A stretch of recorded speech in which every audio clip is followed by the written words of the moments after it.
Hey, good girl.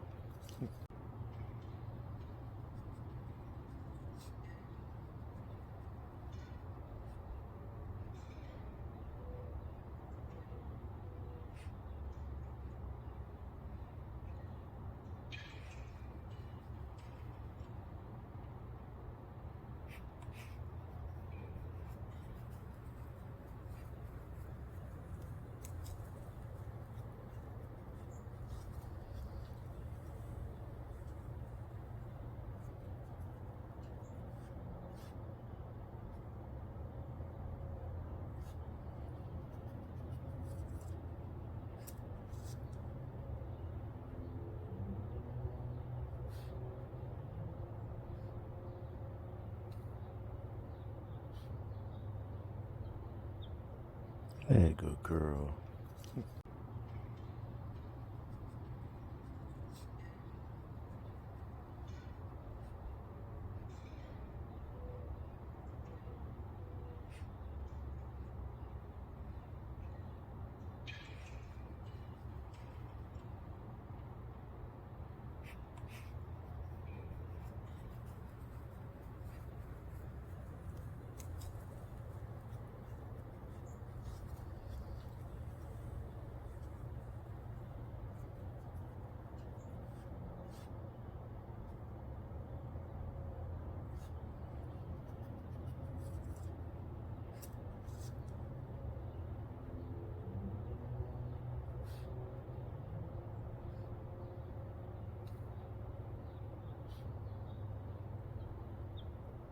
Hey, good girl.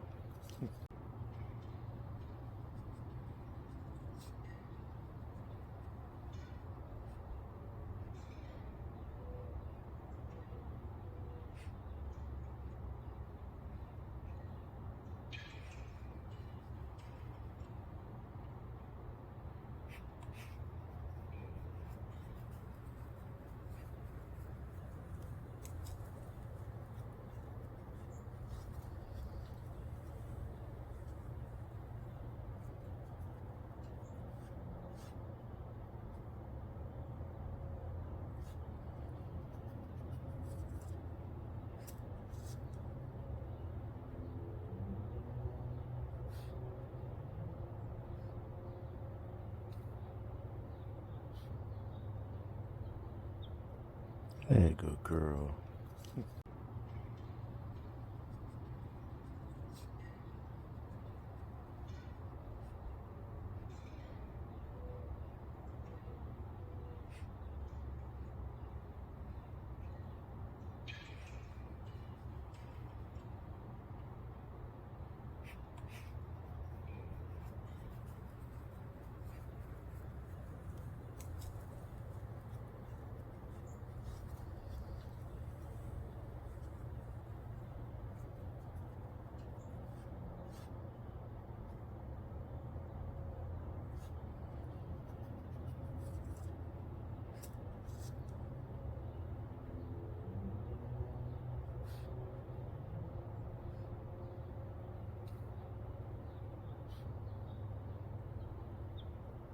Hey, good girl.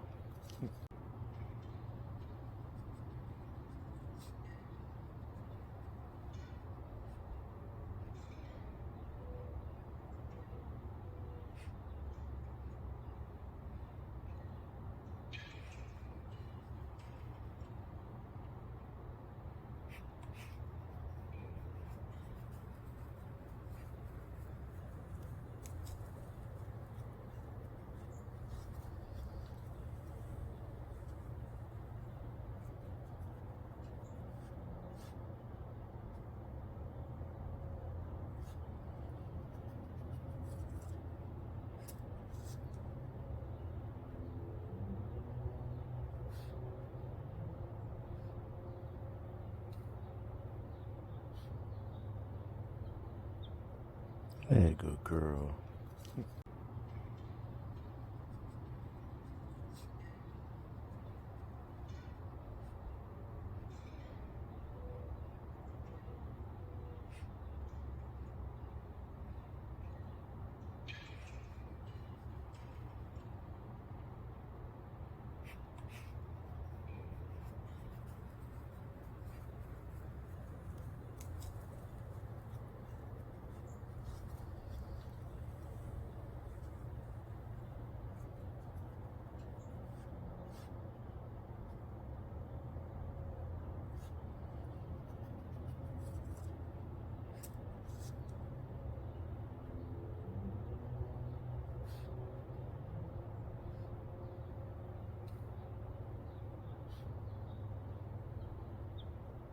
Hey, good girl.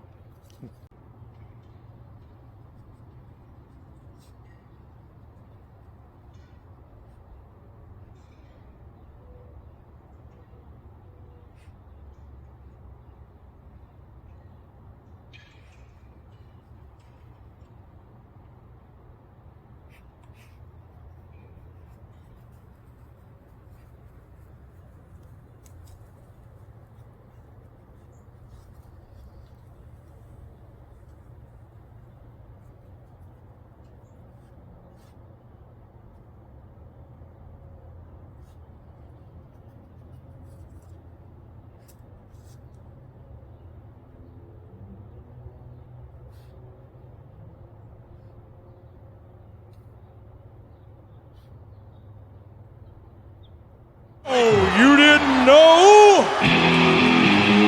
Your ass better call somebody!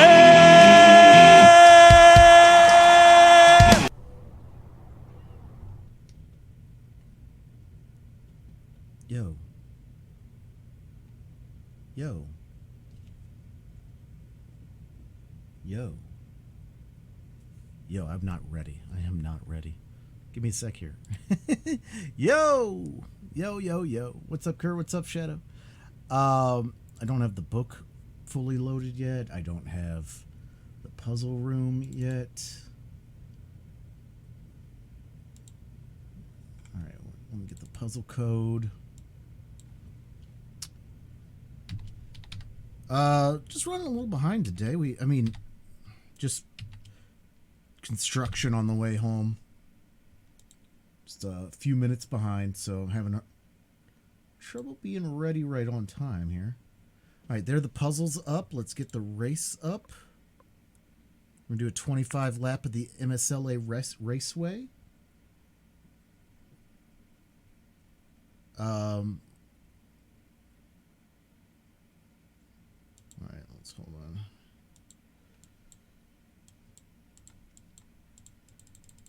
All right, there's the puzzle. Some fat cats in there.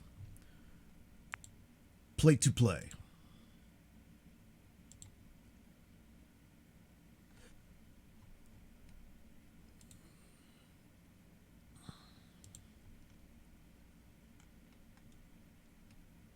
All right. Oh crap, that's not what I meant to do. All right, all the sounds are still on. Well, the exclamation point sounds are off, but the other sounds are still on for right now. That's going to change. And get your little village up to... No, I don't like it. I don't like it. I did download another one, but I don't think it's going to be... I don't think I like it either. And, I don't think it's not... Definitely not as many pixels. So, I mean, we could check it out, though.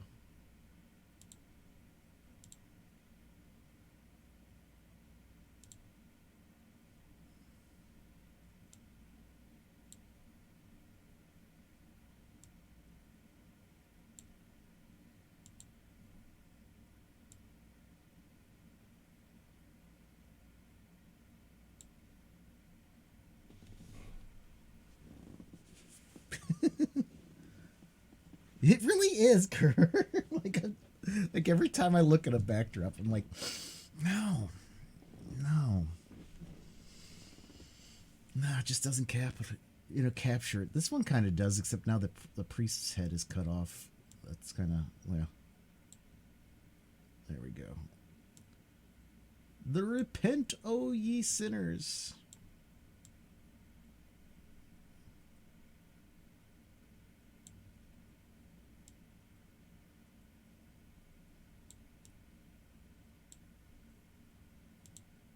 There we go. That's not bad. It's not bad. It could be worse. All right. Let me get my book open. And then shut off these other sounds, and then we'll be ready to go. Hope everybody's having a good day.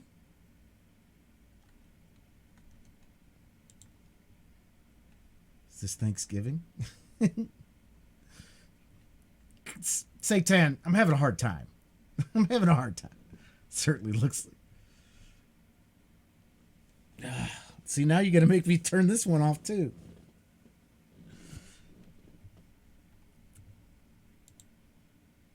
You know?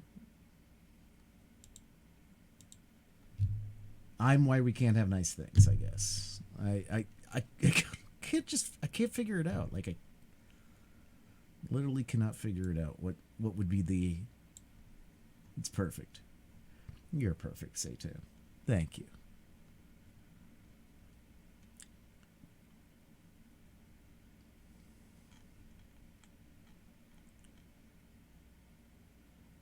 All right, there we are. I got the book open to the right page. I got the puzzle up. I got marbles up. So exclamation point. Play to play.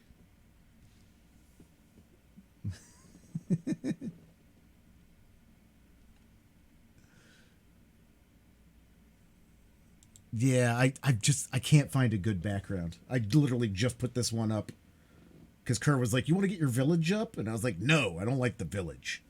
I don't like this other one I downloaded either." But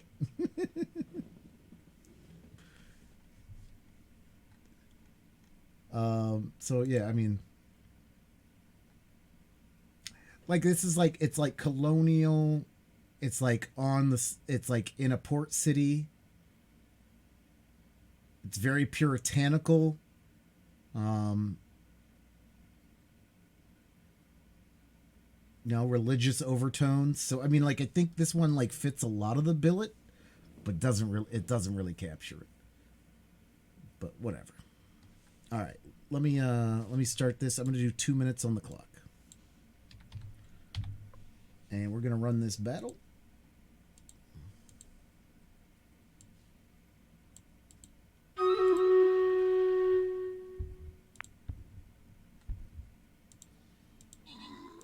What the hell is this song?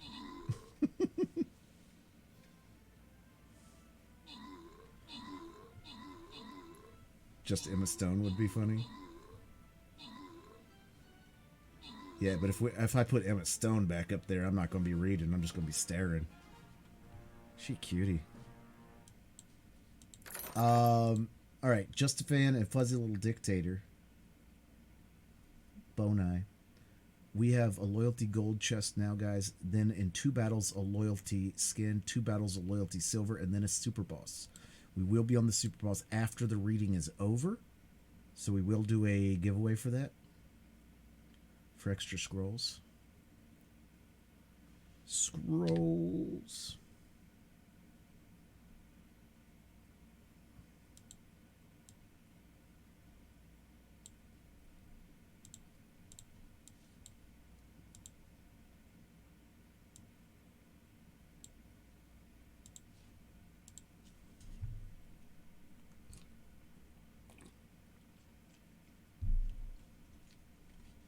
All right, guys. When we last left off, we left off at a part where they got to the governor's mansion. They talked about the growing up of Pearl. They talked about how Pearl was kind of a demon sprite and just a mind of her own, really a free spirit.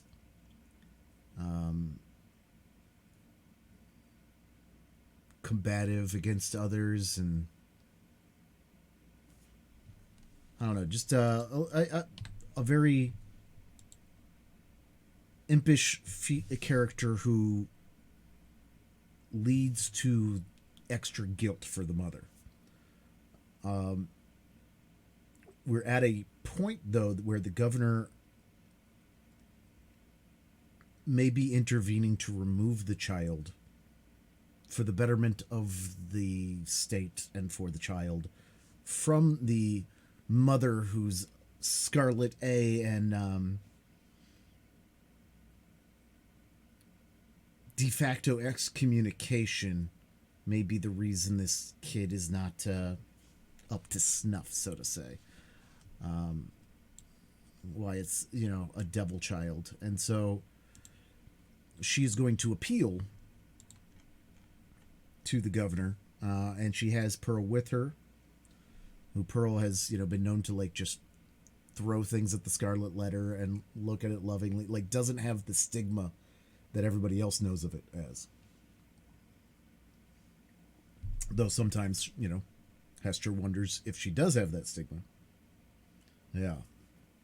Thank you. So we're in the governor's mansion. She was looking for some, Pearl, the kid, was looking for flowers and whatnot. And they hear noises coming, and the governor was approaching.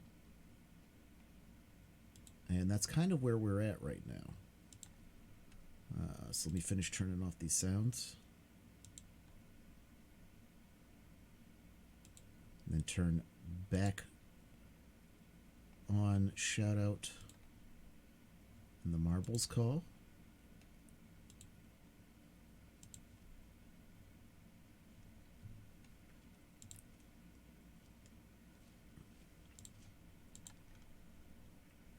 Again, anybody who was wanting to follow along, we're on page 75 that's not going to help because I changed the pages.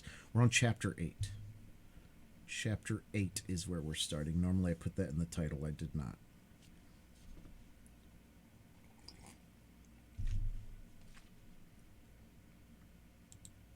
Ain't nothing to it but to do it.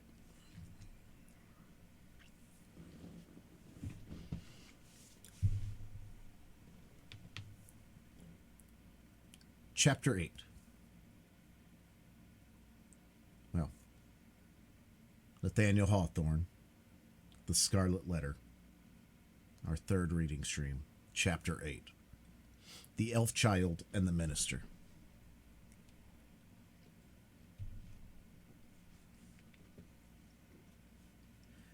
Governor Bellingham, in a loose gown and easy cap, such as elderly gentlemen loved to endue themselves with in their domestic privacy, walked foremost and appeared to be showing off his estate and expatiating on his projected improvements.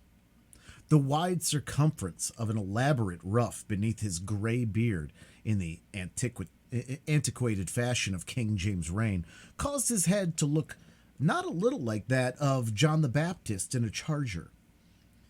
The impression made by his aspect, so rigid and severe, and frostbitten with more than autumnal age, was hardly in keeping with the appliances of worldly enjoyment wherewith he had evidently done his utmost to surround himself. But it is an error to suppose that our grave forefathers, though accustomed to speak and think of human existence as a state merely of trial and warfare, and though unfeignedly prepared to sacrifice goods and life at the behest of duty, made it a matter of conscience to reject some means of comfort or even luxury as lay fairly within their grasp. This creed was never taught, for instance, by the venerable pastor John Wilson, whose beard, white as a snow drift, was seen over Governor Bellingham's shoulder, while its wearer suggested that pears and peaches might yet be naturalized in the New England climate, and that purple grapes might possibly be compelled to nourish against the sunny garden wall.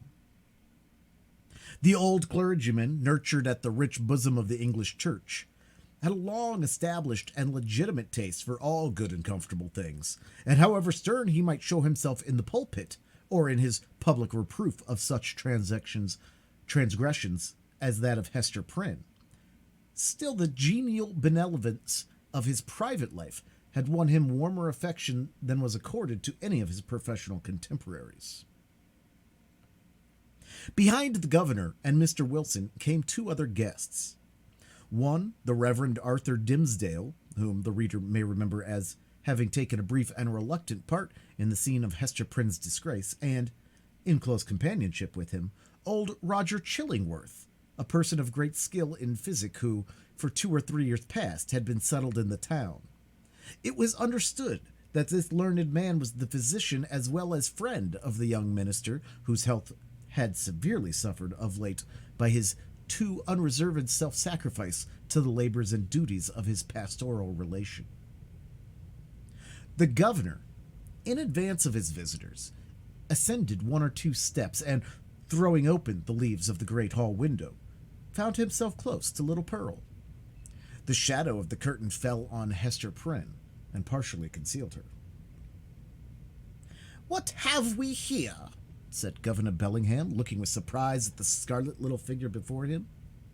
"I profess I have never seen the like since my days of vanity in old King James' time, when I was wont to esteem it a high favour to be admitted to a court masque.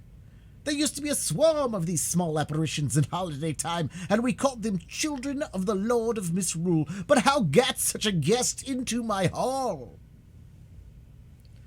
"Ah, indeed," cried old Mr. Wilson. "What little bird of scarlet plumage may this be? Methinks I have seen just such figures, when the sun has been shining through a richly painted window and tracing out the gold and crimson images across the floor. But that was in the old land. Prithee, young one, who art thou, and what has ailed thy mother to bedizen thee in such strange fashion? Art thou a Christian child, ha? Dost know thy catechism? Or art thou one of those naughty elves and fairies whom we taught to have left behind us, with other relics of papistry and merry old England?" "I am mother's child," answered the scarlet vision, "and my name is Pearl." "Pearl, ruby rather, or coral, or red rose at the very least, judging from thy hue," responded the old minister, putting forth his hand in a vain attempt to pat little Pearl on the cheek. "But where is this mother of thine? Ah, I see," he added, and turning to Governor Bellingham whispered, "This is the self-same child of whom we have held speech together, and behold here the unhappy woman, Hester Prynne, her mother."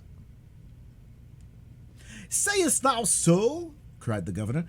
"Nay, we might have judged that such a child's mother must needs us be a scarlet woman, and a worthy type of her of Babylon. But she comes at a good time, and we will look into this matter forthwith."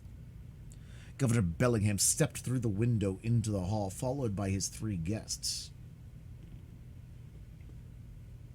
"Hester Prynne," said he, fixing his naturally stern regard on the wearer of the scarlet letter, "there hath been much question concerning thee of late. The point hath been weightily discussed whether we, that are of authority and influence, do well discharge our consciousness by trusting an immortal soul such as there is in yonder child to the guidance of one who has stumbled and fallen amid the pitfalls of this world. Speak thou, the child's own mother, were it not, thinkest thou, for thy little one's temporal and eternal welfare, that should be taken out of thy charge, and clad soberly, and disciplined strictly, and instructed in the truths of heaven and earth? What canst thou do for this child in this kind?" "I can teach my little Pearl what I have learned from this," answered Hester Prynne, laying her finger on the red token. "Woman, it is thy badge of shame," replied the stern magistrate. "It is because of the stain which that letter indicates that we would transfer thy child to other hands." "Nevertheless," said the mother, calmly, though growing more pale, "this badge hath taught me. It daily teaches me. It is teaching me at this moment. Lessons whereof child may be the wiser and better, albeit they can profit nothing to myself." "We will judge warily," said Bellingham, "and look well what we are about to do. Good Master Wilson, I pray you examine this Pearl, since that is her name, and see whether she hath had such a Christian nurture as befits a child of her age." The old minister seated himself in an armchair and made an effort to draw Pearl betwixt his knees, but the child, unaccustomed to the touch or familiarity of any but her mother, escaped through the open window and stood on the upper step, looking like a wild tropical bird of rich plumage, ready to take flight into the upper air. Mr. Wilson, not a little astonished at this outbreak, for he was a grandfatherly sort of personage, and usually a vast favorite with children, essayed, however, to proceed with the exclamation. "Pearl," said he, with great solemnity, "thou must take heed to instruction. That's so. In due season thou mayest wear in thy bosom the pearl of great price. Canst thou tell me, my child, who made thee? Now, Pearl knew well enough who made her, for Hester Prynne, the daughter of a pious home, very soon after her talk with the child about her heavenly Father, had begun to inform her of the truths which the human spirit, at whatever stage of immaturity, imbibes with such eager interest. Pearl, therefore, so large were the attainments of her 3 years' lifetime, could have borne a fair examination in the New England Primer or the first column of the Westminster Catechisms, although unacquainted with the outward form of either of those celebrated works. But that perversity which all children have more or less of, and of which little Pearl had a tenfold portion now, at the most inopportune moment took thorough possession of her and closed her lips, or impelled her to speak words amiss. After putting her finger in her mouth with many ungracious refusals to answer Mr. Wilson's question, the child finally announced that she had not been made at all, but she had been plucked by her mother off the bush of wild roses that grew by the prison door. This fantasy was probably suggested by the near proximity of the governor's red roses as Pearl stood outside the window, together with her recollection of the prison rosebush which she had passed in coming hither.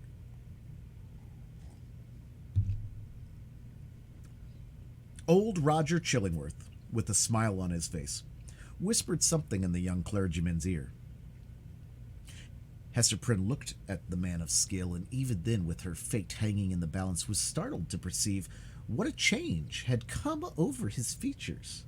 How much uglier they were, how his dark complexion seemed to have grown duskier, and his figure more misshapen, since the days when she had familiarly known him. She met his eyes for an instant, but was immediately constrained to give all her attention to the scene now going forward. "This is awful!" cried the governor, slowly recovering from the astonishment into which Pearl's response had thrown him. "Here is a child of 3 years old, and she cannot tell who made her. Without question, she is equally in the dark as to her soul, its present depravity, and future destiny. Methinks, gentlemen, we need inquire no further." Hester caught hold of Pearl and drew her forcibly into her arms, confronting the old Puritan magistrate with almost a fierce expression. Alone in the world, cast off by it, and with this sole treasure to keep her heart alive, she felt that she was possessed indefeasible rights against the world, and she was ready to defend them to death. "God gave me the child," cried she. "He gave her in requital of all things else, which he had taken from me. She is my happiness. She is my torture none the less. Pearl keeps me here in life. Pearl punishes me too. See ye not, she is the Scarlet Letter, only capable of being loved, and so endowed with 1,000,000-fold the power of retribution for my sin. Ye shall not take her. I will die first." "My poor woman," said the not unkind old minister, "the child shall be well cared for, far better than thou canst do it." "God gave her into my keeping," repeated Hester Prynne, raising her voice almost to a shriek. "I will not give her up." And here, by a sudden impulse, she turned to the young clergyman, Mr. Dimmesdale, at whom, up to this moment, she had seemed hardly so much as once to direct her eyes. "Speak thou for me," cried she.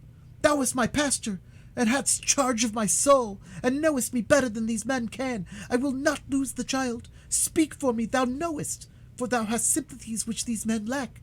Thou knowest what is in my heart, and what are a mother's rights, and how much stronger they are when that mother has but her child and the Scarlet Letter.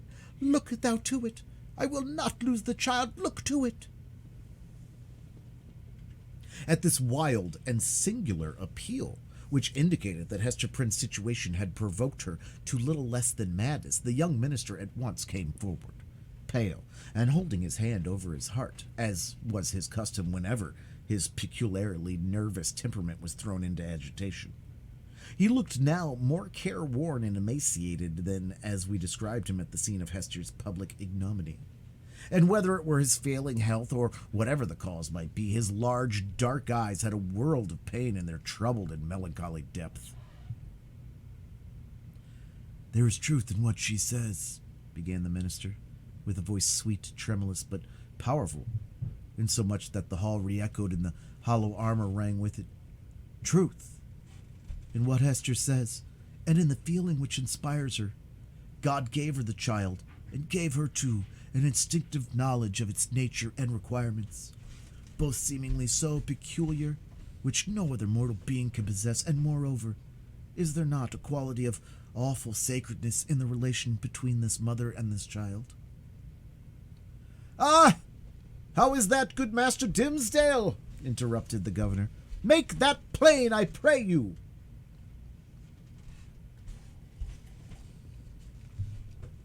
It must be even so, resumed the minister.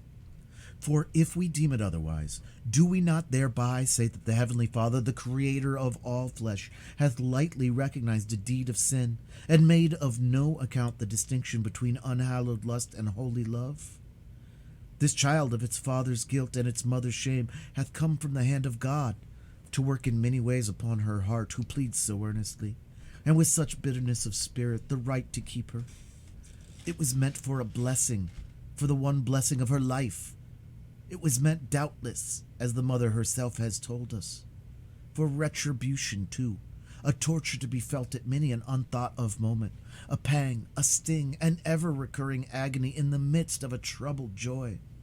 Hath she not expressed this thought in the garb of the poor child, so forcibly reminding us of that red symbol which sears her bosom? Well said again, cried good Mr. Wilson. I feared the woman had no better thought than to make a mountebank of her child. Oh, not so, not so, continued Mr. Dimsdale. She recognized, believe me, the solemn miracle which God hath wrought in the existence of that child, and may she feel, too, what methinks is the very truth, that this boon was meant, above all things else, to keep the mother's soul alive, and to preserve her from blacker depths of sin into which Satan might else have sought to plunge her. Therefore it is good for this poor sinful woman that she hath an infant immortality, a being capable of eternal joy or sorrow, confined to her care, to be trained up by her to righteousness, to remind her at every moment of her fall, but yet to teach her, as it were by the Creator's sacred pledge, that if she bring the child to heaven, the child also will bring its parent thither. Herein is the sinful mother happier than the sinful father. For Hester Prynne's sake, then, and no less for the poor child's sake, let us leave them as Providence hath seen fit to place them. You speak, my friend, with a strange earnestness, said old Roger Chillingworth, smiling at him. And there is a weighty import in what my young brother hath spoken, added the Reverend Mr. Wilson. What say you, worshipful Master Bellingham? Hath he not pleaded well for the poor woman? Indeed hath he, answered the magistrate, and hath adduced such arguments that we will even leave the matter as it now stands, so long, at least, as there shall be no further scandal in the woman. Care must be had, nevertheless, to put the child to due and stated examination in the catechism, at thy hands or Master Dimsdale's. Moreover, at a proper season, the tithing men must take heed that she both go to school and to meeting. The young minister, on ceasing to speak, had withdrawn a few steps from the group and stood with his face partially concealed in the heavy folds of the window curtain, while the shadow of his figure, which the sunlight cast upon the floor, was tremulous with the vehemence of his appeal.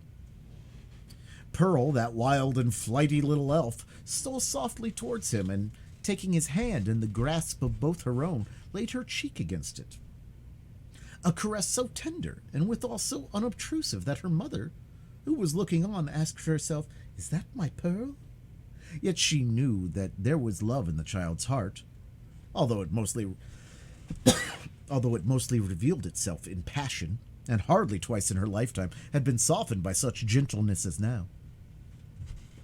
The minister, for, save the long-sought records of woman, nothing is sweeter than these marks of childish preference, accorded spontaneously by a spiritual instinct, and therefore seemingly to imply in us something truly worthy to be loved.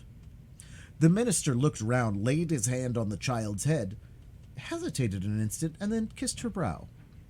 Little Pearl's unwanted mood of sentiment lasted no longer. She laughed, went capering down the hall so airily that old Mr. Wilson raised a question whether even her tiptoes touched the floor. "The little baggage hath witchcraft in her, I profess," said he to Mr. Dimmesdale.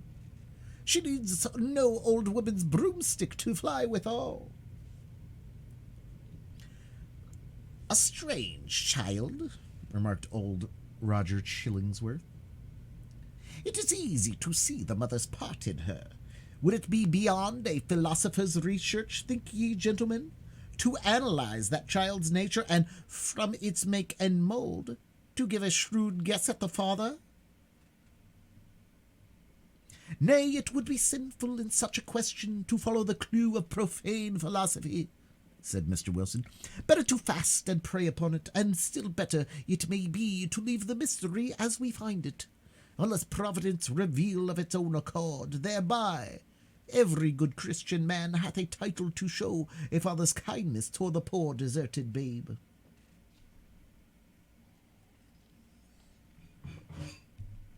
The affair being so satisfactorily concluded, Hester Prynne, with Pearl, departed from the house. As they descended the steps, it is averred that the lattice of the chamber window was thrown open, and forth into the sunny day was thrust the face of Mistress Hibbins, Governor Bellingham's bitter-tempered sister, and the same who, a few years later, was executed as a witch. "Hist, hist," said she, with her ill-omened physiognomy that seemed to cast a shadow over the cheerful newness of the house. "Wilt thou go with us tonight? There will be a merry company in the forest, and I well nigh promised the black man that comely Hester Prynne should make one." "Make my excuse to him, so please you," answered Hester, with a triumphant smile. "I must tarry at home and keep watch over my little Pearl. Had they taken her from me, I would willingly have gone with thee into the forest and signed my name in the black man's book too, and that with mine own blood." "We shall have thee here anon," said the witch lady, frowning as she drew back her head. But here, if we suppose this interview betwixt Mistress Hibbins and Hester Prynne to be authentic and not a parable, was already an illustration of the young minister's argument against sundering the relation of a fallen mother to the offspring of her frailty. Even thus early had the child saved her from Satan's snare. End of chapter 8.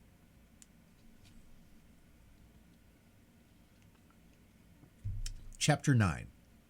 The Leech. Under the appellation of Roger Chillingworth, the reader will remember, was hidden another name, which its former wearer had resolved should never more be spoken.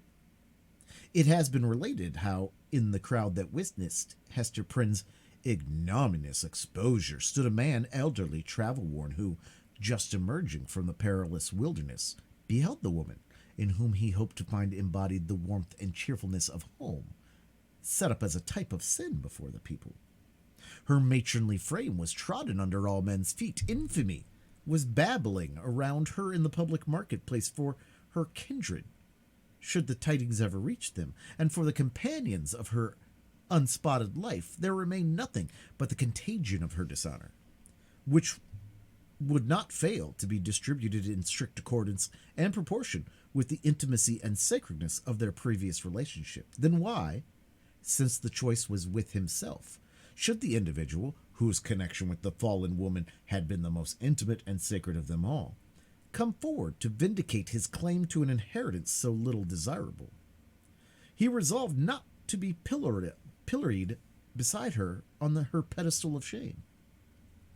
Unknown to all but Hester Prynne, and possessing the lock and key of her silence, he chose to withdraw his name from the roll of mankind, and, as regarded his former ties and interests, to vanish out of life as completely as if he indeed lay at the bottom of the ocean, whither rumor had long ago consigned him. This purpose once effected, New interests would immediately spring up, and likewise a new purpose, dark, it is true, if not guilty, but out of force enough to engage the full strength of his faculties. In pursuance of this resolve, he took up his residence in the Puritan town as Roger Chillingworth, without other introduction than the learning and intelligence of which he possessed more than a common measure. As his studies at a previous period of his life had made him extensively acquainted with the medical science of the day, it was as a physician that he presented himself, and as such was cordially received. Skillful men of the medical and chirurgical profession were of rare occurrence in the colony. They seldom, it would appear, partook of the religious zeal that brought other immigrants across the Atlantic. In their researches into the human frame, it may be that higher and more subtle faculties of such men were materialized, and that they lost the spiritual view of existence amid the intricacies of that wondrous mechanism, which seemed to involve art enough to comprise all of life itself.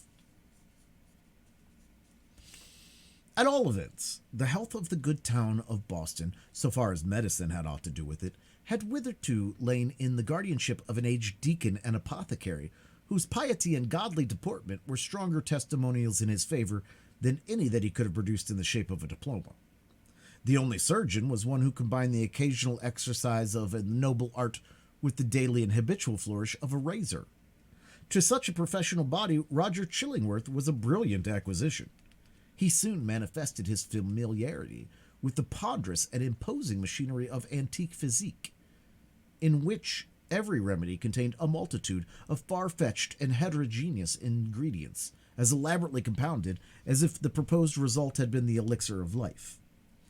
In his Indian captivity, moreover, he had gained much knowledge of the properties of native herbs and roots, nor did he conceal from his patients that these simple medicines, nature's boon to the untutored savage, had quite as large a share of his own confidence as the European pharmacopoeia, which so many learned doctors had spent centuries in elaborating.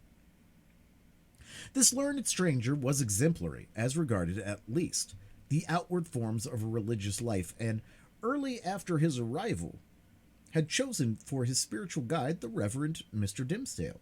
The young divine, whose scholar-like renown still lived in Oxford, was considered by his more fervent admirers as little less than a heaven-ordained apostle, destined, should he live and labor for the ordinary term of life, to do as great deeds for the now feeble New England Church as the early fathers had achieved for the infancy of the Christian faith. About this period, however, the health of Mr. Dimmesdale had evidently begun to fail. By those best acquainted with his habits, the paleness of the young minister's cheek was accounted for by his too earnest devotion to study, his scrupulous fulfillment of parochial duty, and, more than all, by the fasts and vigils of which he made a frequent practice, in order to keep the grossness of his earthly state from clogging and obscuring his spiritual lamp. Some declared that if Mr. Dimmesdale was really going to die, it was cause enough that the world was not worthy to be any longer trodden by his feet. He himself, on the other hand, with characteristic humility, avowed his belief that if Providence should see fit to remove him, it would be because of his own unworthiness to perform its humblest mission here on earth. With all this difference of opinion as to the cause of his decline, there could be no question of the fact. His form grew emaciated. His voice, though still rich and sweet, had a certain melancholy prophecy of decay in it. He was often observed, on any slight alarm or other sudden accident, to put his hand over his heart, with first a flush, and then a paleness indicative of pain.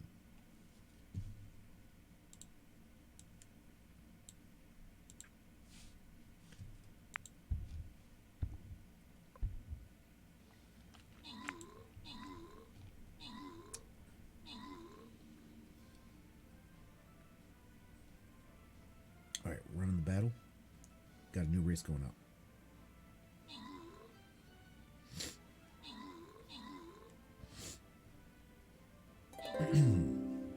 Play to play.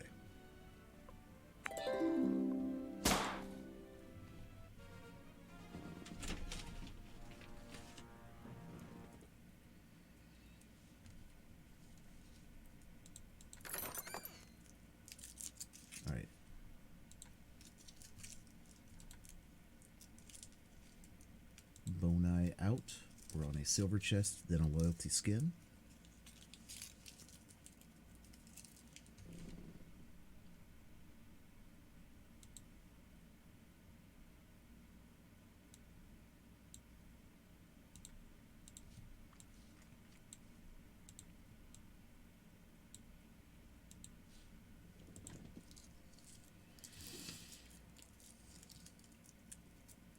Get your balls on the track, get your balls on the track. Exclamation point play to get your marbles into the race.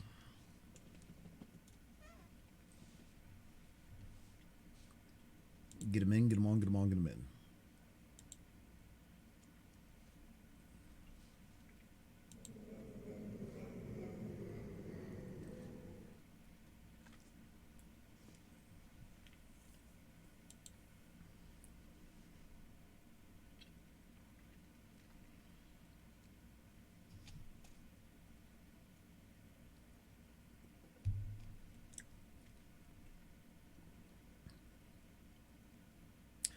Such was the young clergyman's condition, and so imminent the prospect that his dawning light would be extinguished, all untimely, when Roger Chillingworth made his advent to the town.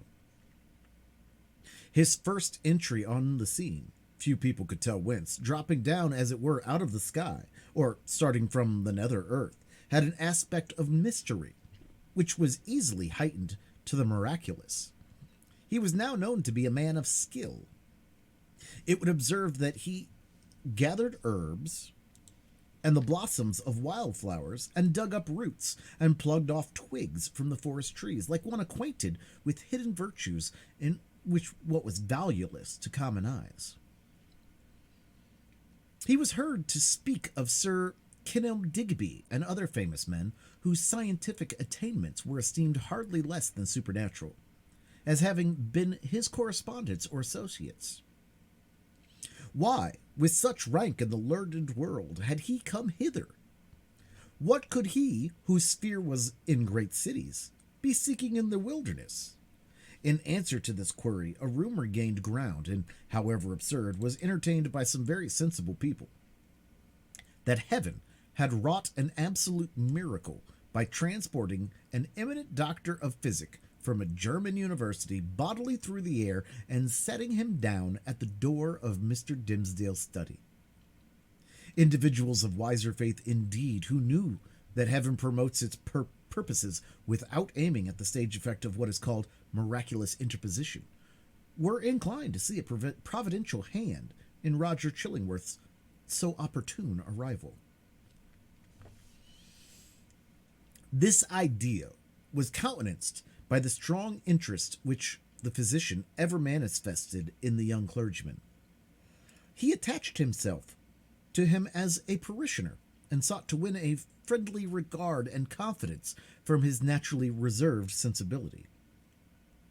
He expressed great alarm at his pastor's state of health, but was anxious to attempt the cure, and, if early undertaken, seemed not despondent of a favorable result. The elders, the deacons, the motherly dames, and the young and fair maidens of Mr. Dimmesdale's flock were alike importunate that he should make trial of the physician's frankly offered skill. Mr. Dimmesdale gently repelled their entreaties. "I need no medicine," said he. But how could the young minister say so when, with every successive Sabbath, his cheek was paler and thinner, and his voice more tremulous than before? When it had now become a constant habit, rather than a casual gesture, to press his hand over his heart. Was he weary of his labors? Did he wish to die? These questions were solemnly propounded to Mr. Dimmesdale by the elder ministers of Boston and the deacons of his church, who, to their own phrase, dealt with him on the sin of rejecting the aid which Providence so manifestly held out. He listened in silence and finally promised to confer with the physician. "Were it God's will," said the Reverend Mr. Dimmesdale, when, in fulfillment of his pledge, he requested old Roger Chillingworth's professional advice, "I could be well content that my labors and my sorrows and my sins and my pains should shortly end with me, and what is earthly of them be buried in my grave, and the spiritual go with me to my eternal state, rather than that you should put your skill to the proof in my behalf." "Ah," replied Roger Chillingworth, with that quietness which, whether imposed or natural, marked all his deportment. "It is thus that a young clergyman is apt to speak. Youthful men, not having taken a deep root, give up their hold of life so easily, and saintly men who walk with God on earth would fain be away to walk with him on the golden pavements of the New Jerusalem." "Nay," rejoined the young minister, putting his hand to his heart with a flush of pain flitting over his brow. "Were I worthier to walk there, I could be better content to toil here." "Good men ever interpret themselves too meanly," said the physician. In this manner, the mysterious old Roger Chillingworth became the medical adviser of the Reverend Mr. Dimmesdale. As not only the disease interested the physician, but he was strongly moved to look into the character and qualities of the patient. These two men, so different in age, came gradually to spend much time together. For the sake of the minister's health and to enable the leech to gather plants with healing balm in them, they took long walks on the seashore or in the forest, mingling various talk with the plash and murmur of the waves, and the solemn wind anthem among the treetops. Often, likewise, one was the guest of the other in his place of study and retirement. There was a fascination for the minister in the company of the man of science, in whom he recognized an intellectual cultivation of no moderate depth or scope, together with a range of and freedom of ideas that he would vainly looked for among the members of his own profession. In truth, he was startled, if not shocked, to find this attribute in the physician. Mr. Dimmesdale was a true priest, a true religionist, with the reverential sentiment largely developed and an order of mind that impelled itself powerfully along the tack of a creed and wore its passage continually deeper with the lapse of time. In no state of society would he have been what is called a man of liberal views. It would always be essential to his peace to feel the pressure of a faith about him, supporting while it confined him within its iron framework. Not the less, however, though with a tremulous enjoyment, did he feel the occasional relief of looking at the universe through the medium of another kind of intellect than those with which he habitually held converse. It was as if a window were thrown open, admitting a freer atmosphere into the close and stifled study, where his life was wasting away amid lamplight or obstructed daybeams, and the musty fragrance, be it sensual or moral, that exhales from books. But the air was too fresh and chilled to be long breathed with comfort. So the minister, and the physician with him, withdrew again within the limits of what their church defined as orthodox. Thus Roger Chillingworth scrutinized his patient carefully, both as he saw him in his ordinary life, keeping an accustomed pathway in the range of thoughts familiar to him, and as he appeared when thrown amidst other moral scenery, the novelty of which might call out something new to the surface of his character. He deemed it essential, it would seem, to know the man before attempting to do him good. Wherever there is a heart and an intellect, the diseases of the physical frame are tinged with the peculiarities of these. In Arthur Dimmesdale, thought and imagination were so active, and sensibility so intense, that the bodily infirmity would be likely to have its groundwork there. So Roger Chillingworth, the man of skill, the kind and friendly physician, strove to go deep into his patient's bosom, delving amongst his principles, prying into his recollections, and probing everything with a cautious touch, like a treasure seeker in a dark cavern. Few secrets can escape an investigator who has opportunity and license to undertake such a quest, and skill to follow it up. A man burdened with a secret should especially avoid the intimacy of his physician. If the latter possesses native sagacity and a nameless something more, let us call it intuition, if he show no intrusive egotism, nor disagreeably prominent characteristics of his own, if he have the power which must be born with him to bring his mind into such affinity with his patients, that this last shall unawares have spoken what he imagines himself only to have thought, if such revelations be perceived without tumult, and acknowledged so often by an uttered sympathy as by silence, an inarticulate breath, and here and there a word, to indicate that all is understood. If to these qualifications of a confidant be joined the advantages afforded by his recognized character as a physician, then, at some inevitable moment, will the soul of the sufferer be dissolved and flow forth in a dark but transparent stream, bringing all its mysteries into the daylight. Roger Chillingworth possessed all, or most, of the attributes above enumerated. Nevertheless, time went on. A kind of intimacy, as we have said, grew up between these cultivated minds, which had as wide a field as the whole sphere of human thought and study to meet upon. They discussed every topic of ethics and religion, of public affairs and private character. They talked much on both sides of matters that seemed personal to themselves, and yet no secret, such as the physician fancied must exist there, ever stole out of... What was that sound?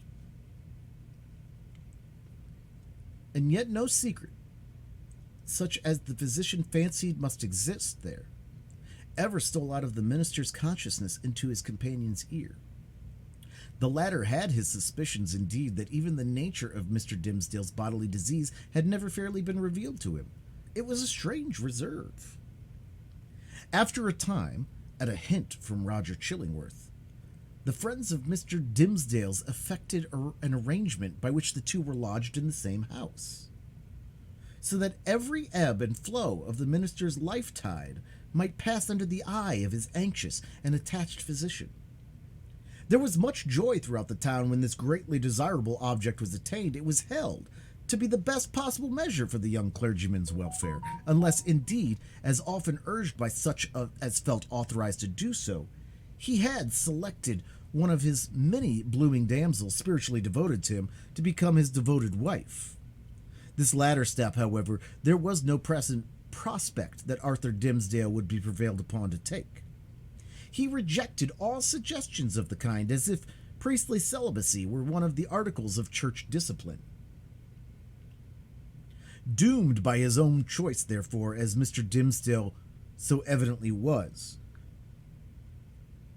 to eat his unsavory morsel always at another's board, and endure the lifelong chill which must be his lot who seeks to warm himself only at another's fireside, it truly seemed that his sagacious, experienced, benevolent old physician, with his concord of paternal and reverential love for the young pastor, was the very man of all mankind to be constantly within reach of his voice. The new abode of the two friends was with a pious widow of good social rank, who dwelt in a house covering pretty nearly the site on which the venerable structure of King's Chapel has since been built. It had the graveyard, originally Isaac Johnson's home field, on one side, and so was well adapted to call upon serious reflections, suited to their respective employments in both minister and man of physics. The motherly care of the good widow assigned to Mr. Dimmesdale's a front apartment with a sunny exposure and heavy window curtains to create a noontide shadow when desirable. The walls were hung round with tapestry said to be from the Gobelin looms, and, at all events, representing the scriptural story of David and Bathsheba and Nathan the prophet in colors still unfaded, but which made the fair woman of the scene almost as grimly picturesque as the woe-denouncing seer. Here the pale clergyman piled up his library, rich with parchment-bound folios of the fathers, and the lore of the rabbis and monkish erudition of which the Protestant divines, even while they vilified and decried that class of old writers, were yet constrained often to avail themselves. On the other side of the house, old Roger Chillingworth arranged his study and laboratory. not such as the modern man of science would reckon even tolerably complete, but providing with a distilling apparatus and the means of compounding drugs and chemicals, which the practiced alchemist knew well how to turn a purpose. With such commodiousness of situation, these two learned persons sat themselves down, each in his own domain, yet familiarly passing from one apartment to the other, and bestowing a mutual and not incurious inspection into one another's business. And the Reverend Arthur Dimmesdale's best discerning friends, as we have intimated, very reasonably imagined that the hand of Providence had done all this for the purpose, besought in so many public and domestic and secret prayers, of restoring the young minister to health. But, it must now be said, another portion of the community had latterly begun to take its own view of the relation betwixt Mr. Dimmesdale and the mysterious old physician. When an uninstructed multitude attempts to see with its eyes, it is exceedingly apt to be deceived. When, however, it forms its judgment, as it usually does, on the intuitions of its great and warm heart, the conclusions thus attained are often so profound and so unerring as to possess the character of truths supernaturally revealed. The people, in the case of which we speak, could justify its prejudice against Roger Chillingworth by no fact or argument worthy of serious refutation. There was an aged handicraftsman, it is true, who had been a citizen of London at the period of Sir Thomas Overbury's murder, now some 30 years agone. He testified to having seen the physician under some other name, which the narrator of the story had now forgotten, in company with Dr. Foreman, the famous old conjurer, who was implicated in the affair of Overbury. 2 or 3 individuals hinted that the man of skill, during his Indian captivity, had enlarged his medical attainments by joining in the incantations of the savage priests who were universally acknowledged to be powerful enchanters, often performing seemingly miraculous cures by their skill in the black art. A large number, and many of these were persons of such sober sense and practical observation that their opinions would have been valuable in other matters, affirmed that Roger Chillingworth's aspect had undergone a remarkable change while he had dwelt in town, and especially since his abode with Mr. Dimmesdale. At first, his expression had been calm, meditative, scholar-like. Now there was something ugly and evil in his face which they had not previously noticed, and which grew still the more obvious to sight the oftener they looked upon him. According to the vulgar idea, the fire in his laboratory had been brought from the lower regions and was fed with infernal fuel, and so, as might be expected, his visage was getting sooty with the smoke. To sum up the matter, it grew to be a widely diffused opinion. The Reverend Arthur Dimmesdale, like many other personages of especial sanctity in all ages of the Christian world, was haunted either by Satan himself or Satan's emissary in the guise of old Roger Chillingworth. This diabolical agent had the divine permission, for a season, to burrow into the clergyman's intimacy and plot against his soul. No sensible man, it was confessed, could doubt on which side the victory would turn. The people looked with an unshaken hope to see the minister come forth out of the conflict, transfigured with the glory which he would unquestionably win. Meanwhile, nevertheless, it was sad to think of the perchance mortal agony through which he must struggle towards his triumph. Alas! To judge from the gloom and terror in the depths of the poor minister's eyes, the battle was a sore one, and the victory anything but secure. End of chapter 9.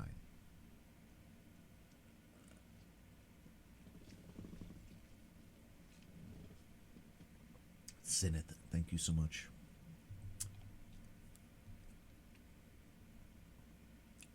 Chapter 10. The Leech and His Patient.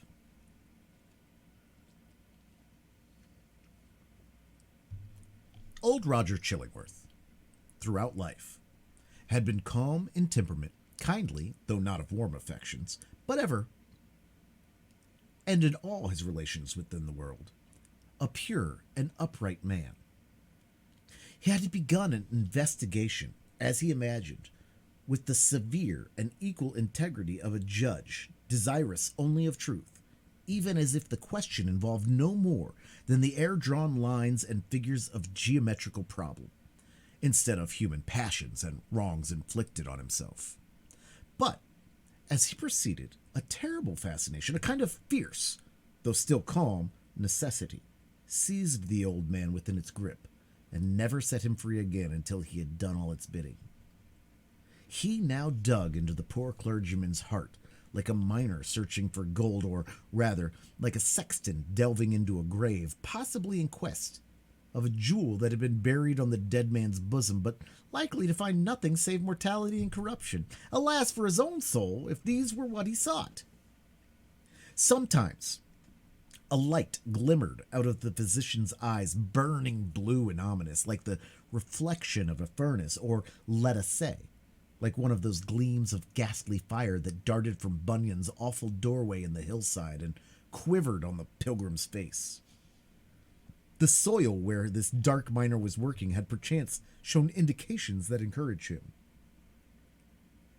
"This man," said he, at one such moment to himself, "pure as they deem him, all spiritual as he seems, hath inherited a strong animal nature from his father or his mother. Let us dig a little further in the direction of this vein." Then, after long search into the minister's dim interior and turning over many precious materials in the shape of high aspirations for the welfare of his race, warm love of souls, pure sentiments, natural piety, strengthened by thought and study, and illuminated by revelation, all of which invaluable gold was perhaps no better than rubbish to the seeker, he would turn back discouraged and begin his quest towards another point. He groped along as stealthily, with as cautious a tread and as wary an outlook as a thief entering a chamber where a man lies only half asleep, or, it may be, broad awake, with purpose to steal the very treasure which this man guards as the apple of his eye. In spite of his premeditated carefulness, the floor would now and then creak. His garments would rustle. The shadow of his presence in a forbidden proximity would be thrown across his victim. In other words, Mr. Dimmesdale, whose sensibility of nerve often produced the effect of spiritual intuition, would become vaguely aware that something inimical to his peace had thrust itself into relation with him.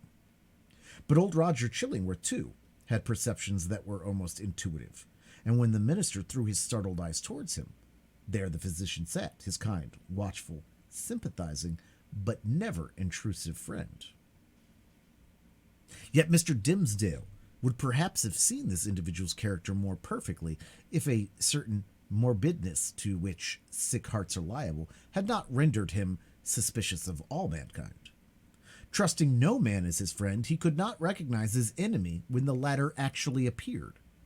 He therefore still kept up a familiar intercourse with him, daily receiving the old physician in his study or visiting the laboratory, and, for recreation's sake, watching the processes by which weeds were converted into drugs of potency. One day, leaning his forehead on his hand and his elbows on the sill of the open window that looked towards the graveyard, he talked with Roger Chillingworth while the old man was examining a bundle of unsightly plants. "Where," asked he, with the look askance at them, for it was the clergyman's peculiarity that he seldom nowadays looked straight forth at any object, whether human or inanimate, "where, my kind doctor, did you get those herbs with such a dark, flabby leaf?" "Even in the graveyard here at hand," answered the physician, continuing his employment. "They are new to me.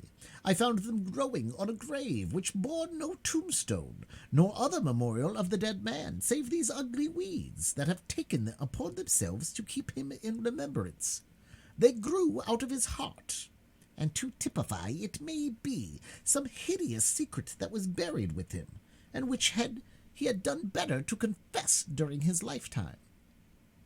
"Perchance said Mr. Dimmesdale. He earnestly desired it, but could not. And wherefore? Rejoined the physician. Wherefore not?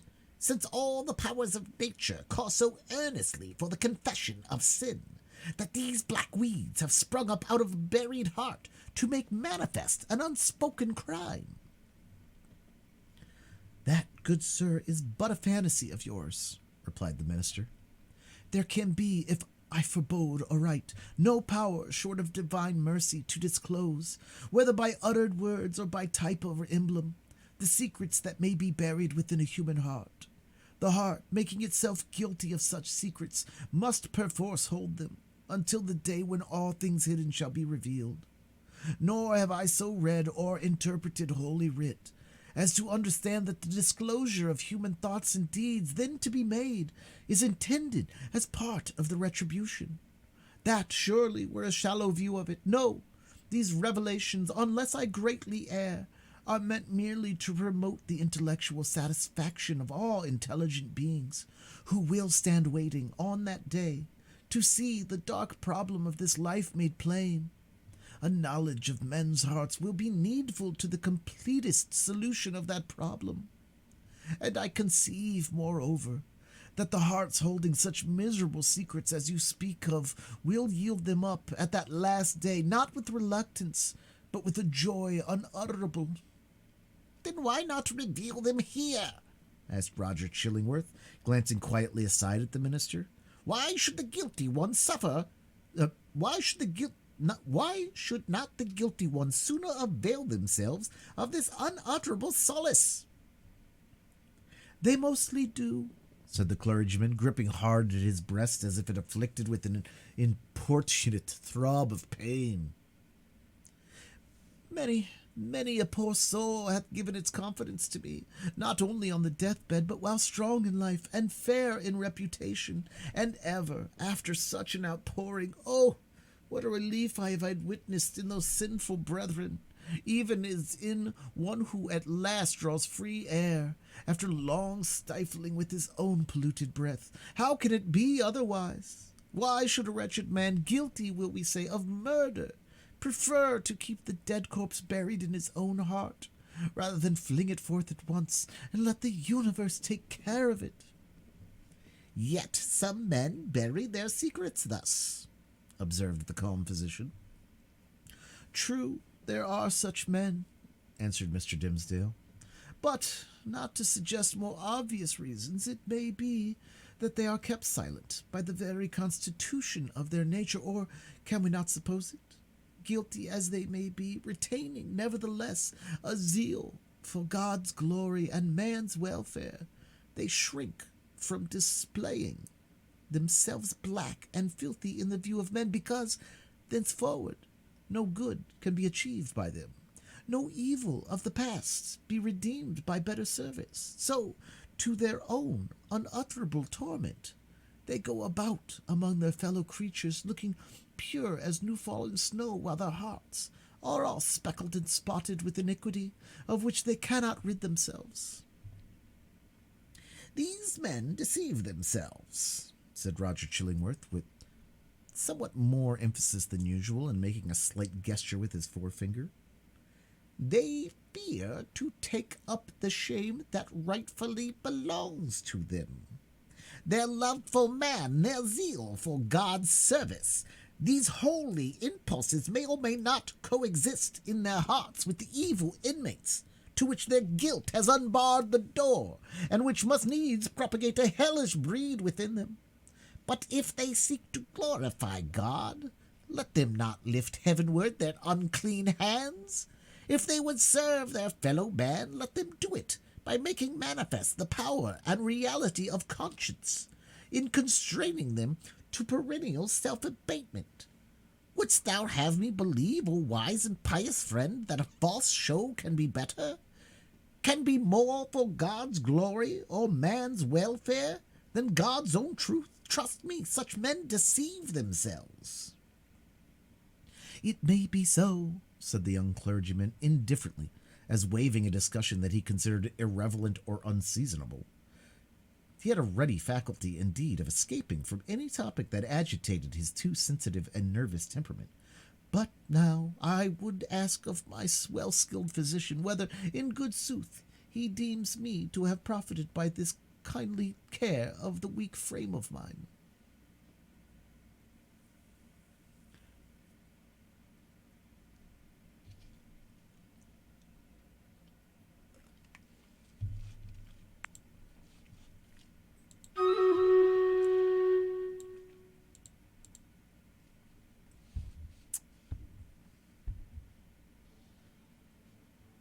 All right.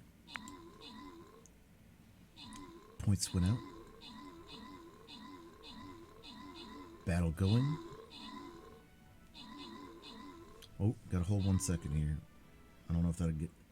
Yeah, you're gonna have to do it again. There's like a video for this one at the beginning.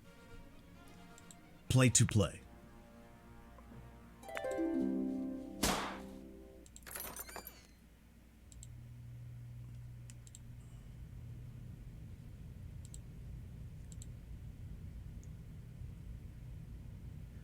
I've been good, Zenith. How have you been? I haven't seen you on in the morning recently, but it may just be our times not overlapping because my morning is different. What have you been making lately?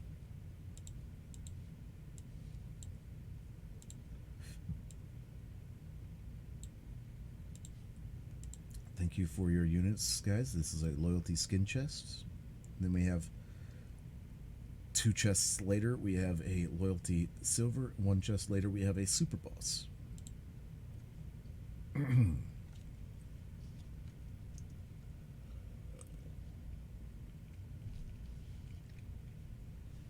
Doc, thanks for the bomber. Okay, let's we are going to continue here. Not been on last week. I had a whole gallon of Depresso, and this week is my son's first week of school. Well, I hope the first week goes well. Sorry about the gallon of Depresso. I just shook off a heavy dose of anxiety. I still have, I mean, I will always have anxiety, but it was darn near crippling for the last few weeks, and I got just enough done to abate it a little bit, you know? So I hope that the Depresso is abating as well.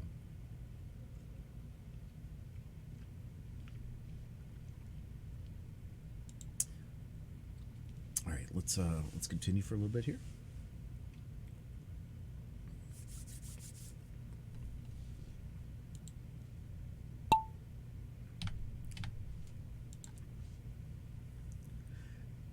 Before Roger Chillingworth could answer,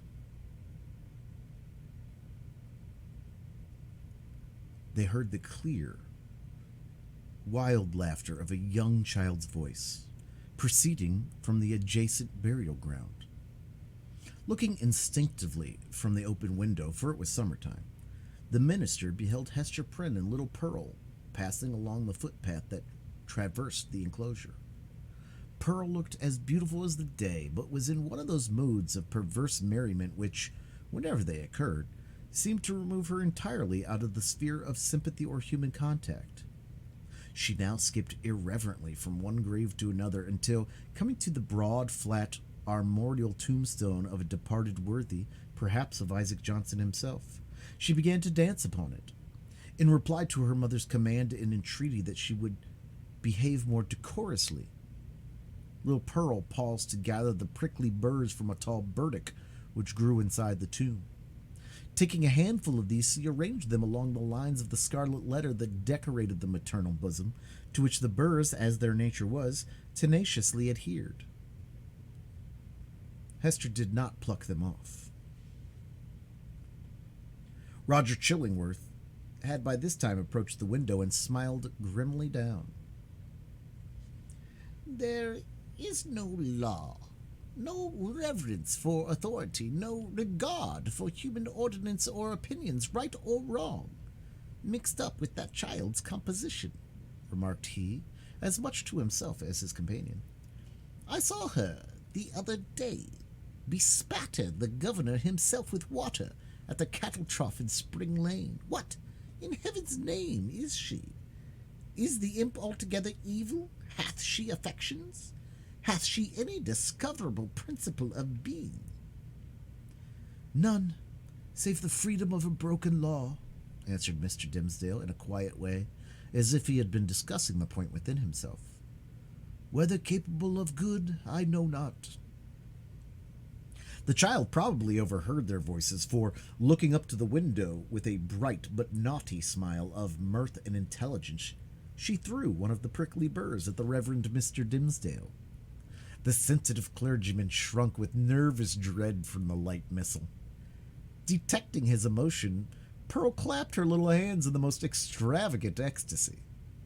Hester Prynne likewise had involuntarily looked up, and all these four persons, old and young, regarded one another in silence, till the child laughed aloud and shouted, Come hither, mother, come away, or yonder old black man will catch you. He hath got hold of the minister already. Come away, mother, or he will catch you, but he cannot catch little Pearl. She drew her mother away, skipping, dancing, and frisking fantastically among the hillocks of the dead people, like a creature that had nothing in common with a bygone and buried generation, nor owned herself akin to it. It was as if she had been made afresh out of new elements, and must perforce be permitted to live her own life, and be a law unto herself, without her eccentricities being reckoned to her for a crime. There goes a woman, resumed Roger Chillingworth, after a pause, who, be her demerits what they may, hath none of that mystery of hidden sinfulness which you deem so grievous to be borne. Is Hester Prynne the less miserable, think you, for that scarlet letter on her breast? I do verily believe it, answered the clergyman. Nevertheless, I cannot answer for her. There was a look of pain in her face which I would gladly have been spared the sight of, but still, methinks, it must needs be better for the sufferer to be free to show his pain, as this poor woman Hester is, than to cover it all up in his heart. There was another pause, and the physician began anew to examine and arrange the plants which he had gathered. You inquired of me a little time agone, said he, at length, my judgment as touching your health. I did, answered the clergyman, and would gladly learn it. Speak frankly, I pray you, be it for life or death. Freely, then, and plainly, said the physician, still busy with his plants, but keeping a wary eye on Mr. Dimsdale. The disorder is a strange one, not so much in itself, nor as outwardly manifested, in so far at least as the symptoms have been laid upon to my observation. Looking gravely at you, my good sir, and watching the tokens of your aspect now for months gone by, I would deem you a man sore sick, it may be, yet not so sick, but that an instructed and watchful physician might well hope to cure you. But I know not what to say. The disease is what I seem to know, yet know it not. You speak in riddles, learned sir, said the pale minister, glancing aside out of the window. Then, to speak more plainly, continued the physician, and I crave pardon, sir, should it seem to require pardon, for this need for plainness in my speech, let me ask, as your friend, as one having charge, under Providence, for your life and physical well-being, hath all the operation of this disorder been fairly laid upon and recounted to me? How can you question it? Asked the minister. Surely it were child's play to call in a physician and then hide the sore. You would tell me, then, that I know all, said Roger Chillingworth deliberately, and fixing an eye, bright with intense and concentrated intelligence, on the minister's face. Be it so, but again, he to whom only the outward and physical evil is laid open knoweth oftentimes but half the evil which he is called upon to cure.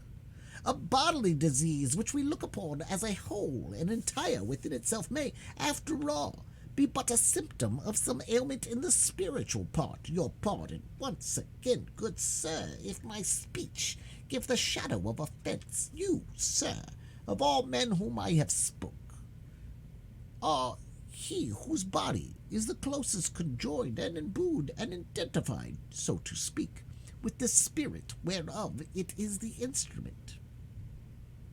Then I need ask no further, said the clergyman, somewhat hastily rising from his chair. You deal not, I take it, in medicine for the soul? Thus a sickness, continued Roger Chillingworth, going on in an unaltered tone without heeding the interruption, but standing up and confronting the emaciated and white-cheeked minister with his low, dark, and misshapen figure. a sickness, a sore place, if we may so call it, in your spirit, hath immediately its appropriate manifestation in your bodily frame. Would you, therefore, that your physician heal the bodily evil? How may this be unless you first lay open to him the wound or trouble in your soul? No, not to thee, not to an earthly physician, cried Mr. Dimsdale passionately, and turning his eyes full and bright with a kind of fierceness on old Roger Chillingworth. Not to thee. But if it be thou soul's disease, then do I commit myself to one physician of the soul. He, if it stand with his good pleasure, can cure, or he can kill. Let him do with me as in his justice and wisdom he shall see good. But who art thou that meddlest in this matter, that dares thrust himself between the sufferer and his God? With a frantic gesture he rushed out of the room.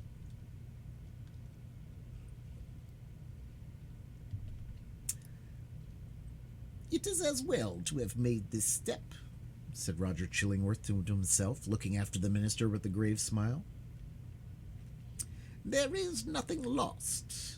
We shall be friends again anon, but see now how passion takes a hold upon this man, and hurrieth himself out.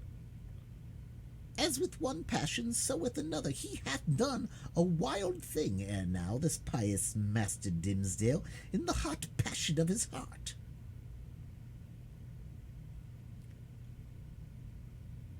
It proved not difficult to re-establish the intimacy of the two companions on the same footing and in the same degree as heretofore.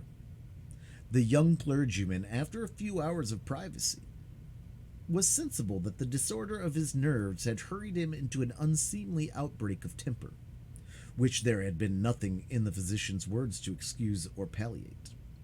He marveled, indeed, at the violence with which he had thrust back the kind old man, when merely proffering the advice which it was his duty to bestow, and which the minister himself had expressly sought. With these remorseful feelings, he lost no time in making the amplest apologies,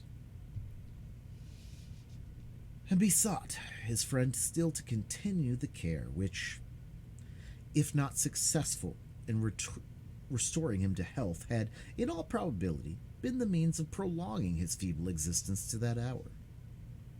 Roger Chillingworth readily assented, and went on with his medical supervision of the minister, doing his best for them, in all good faith, but always quitting the patient's apartment at the close of a professional interview, with a mysterious and puzzled smile upon his lips. The expression was invisible in Mr. Dimsdale's presence, but grew strongly evident as the physician crossed the threshold. A rare case, he muttered. I must needs look deeper into it.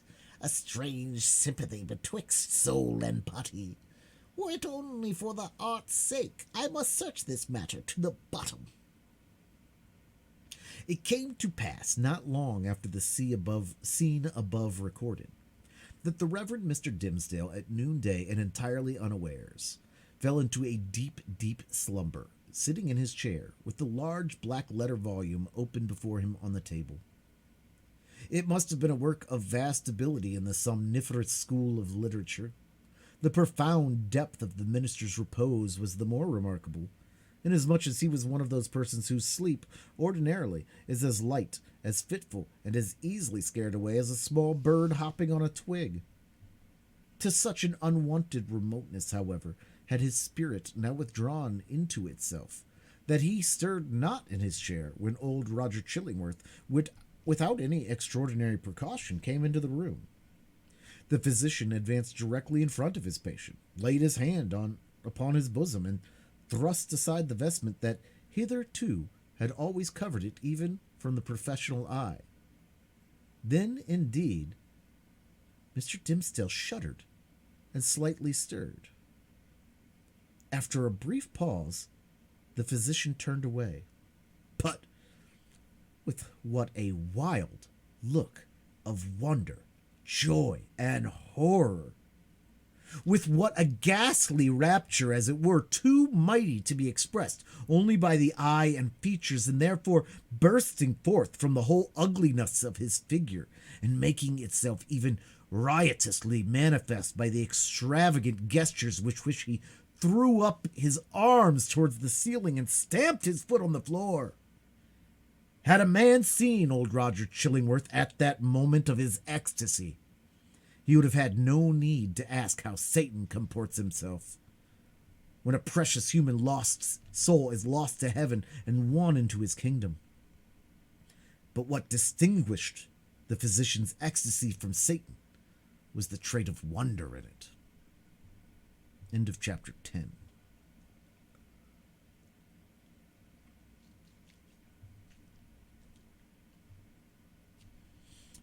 Chapter 11.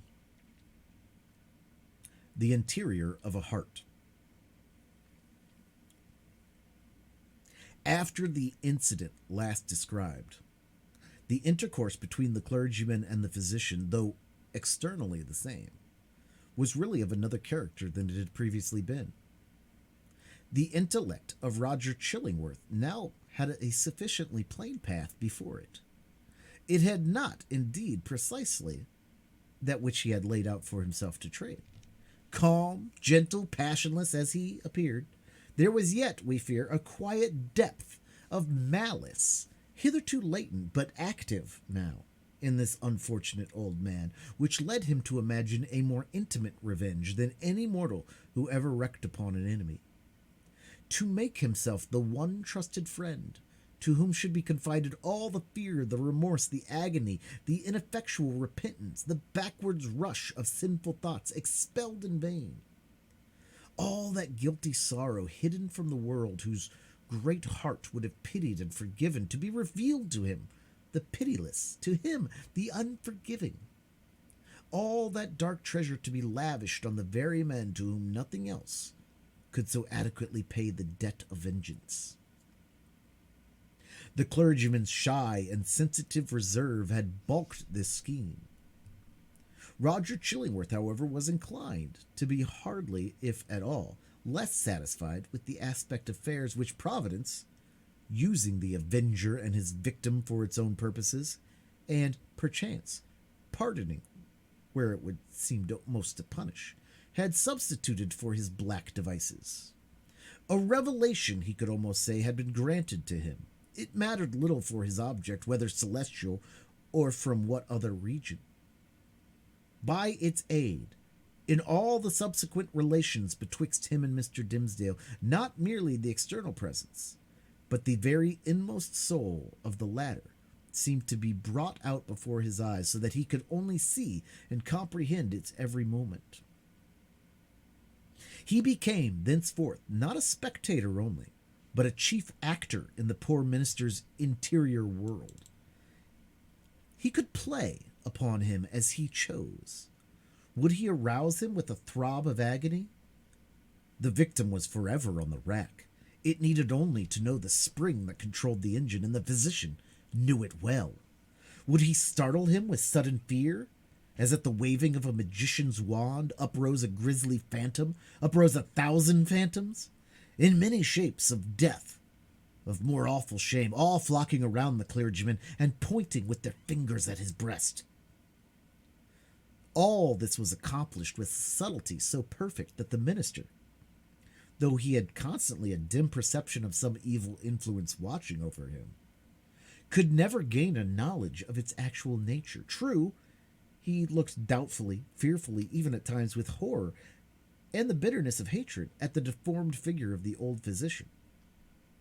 His gestures, his gait, his grizzled beard, his slightest and most indifferent acts to the very fashion of his garments were odious in the clergyman's sight, a token implicitly to be relied on of a deeper antipathy in the breast of the latter than he was willing to acknowledge to himself. For, as it was impossible to assign a reason for such distrust and abhorrence, so Mr. Dimmesdale, conscious that the poison of one morbid spot was infecting his heart's entire substance, attributed all his presentiments to no other cause. He took himself to task for his bad sympathies in reference to Roger Chillingworth, disregarded the lesson that he should have drawn from them, and did his best to root them out. Unable to accomplish this, he nevertheless, as a matter of principle, continued his habits of social familiarity with the old man, and thus gave him constant opportunities for perfecting the purpose to which, poor forlorn creature that he was, and more wretched than his victim, the avenger had devoted himself.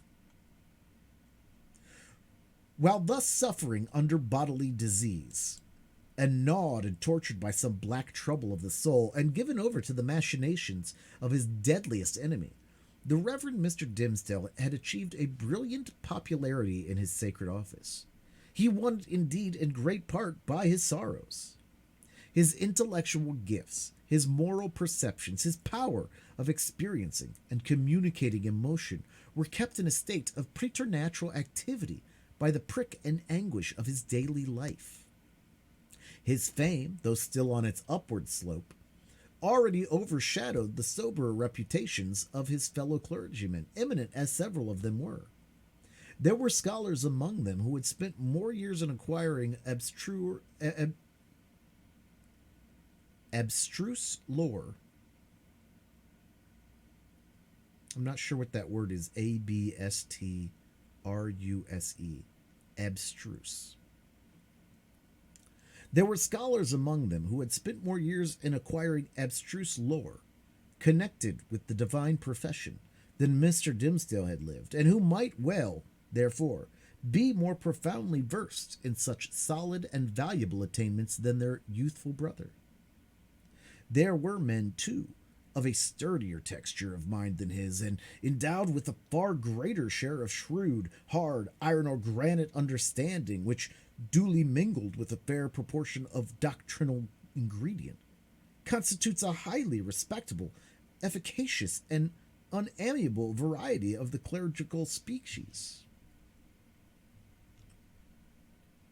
There were others, again, true saintly fathers, whose faculties had been elaborated by weary toil among their books, and by patient thought, and etherealized, moreover, by spiritual communications with the better world, into which their purity of life had almost introduced these holy personages, with their garments of mortality still clinging to them. All that they lacked was the gift that descended upon the chosen disciples at Pentecost, in tongues of flame, symbolizing, it would seem, not the power of speech in foreign and unknown languages, but that of addressing the whole human brotherhood in the heart's native language. These fathers, otherwise so apostolic, lacked heaven's last and rarest attestation of their office, the tongue of flame. They would have vainly sought, had they ever dreamed of seeking, to express the highest truths through that humblest medium of familiar words and images. Their voices came down afar and indistinctly from the upper heights where they habitually dwelt. Improbably, it was to this latter case of men that Mr. Dimmesdale, by many of his traits of character, naturally belonged. To the high mountain peaks of faith and sanctity he would have climbed, but not the tendency been thwarted by the burden, wherever it might be, of crime and anguish beneath which it was his doom to totter. It kept him down on a level with the lowest, him, the man of ethereal attributes, whose voice the angels might else have listened to and answered, but this very burden it was that gave him sympathy so intimate with the sinful brotherhood of mankind, so that his heart vibrated in unison with theirs, and received their pain into itself, and sent its own throb of pain through 1,000 other hearts in gushes of sad, persuasive eloquence. Oftenest persuasive, sometimes terrible. The people knew not the power that moved them thus. They deemed the young clergyman a miracle of holiness. They fancied him the mouthpiece of heaven's messages of wisdom and rebuke and love. In their eyes, the very ground on which he trod was sanctified.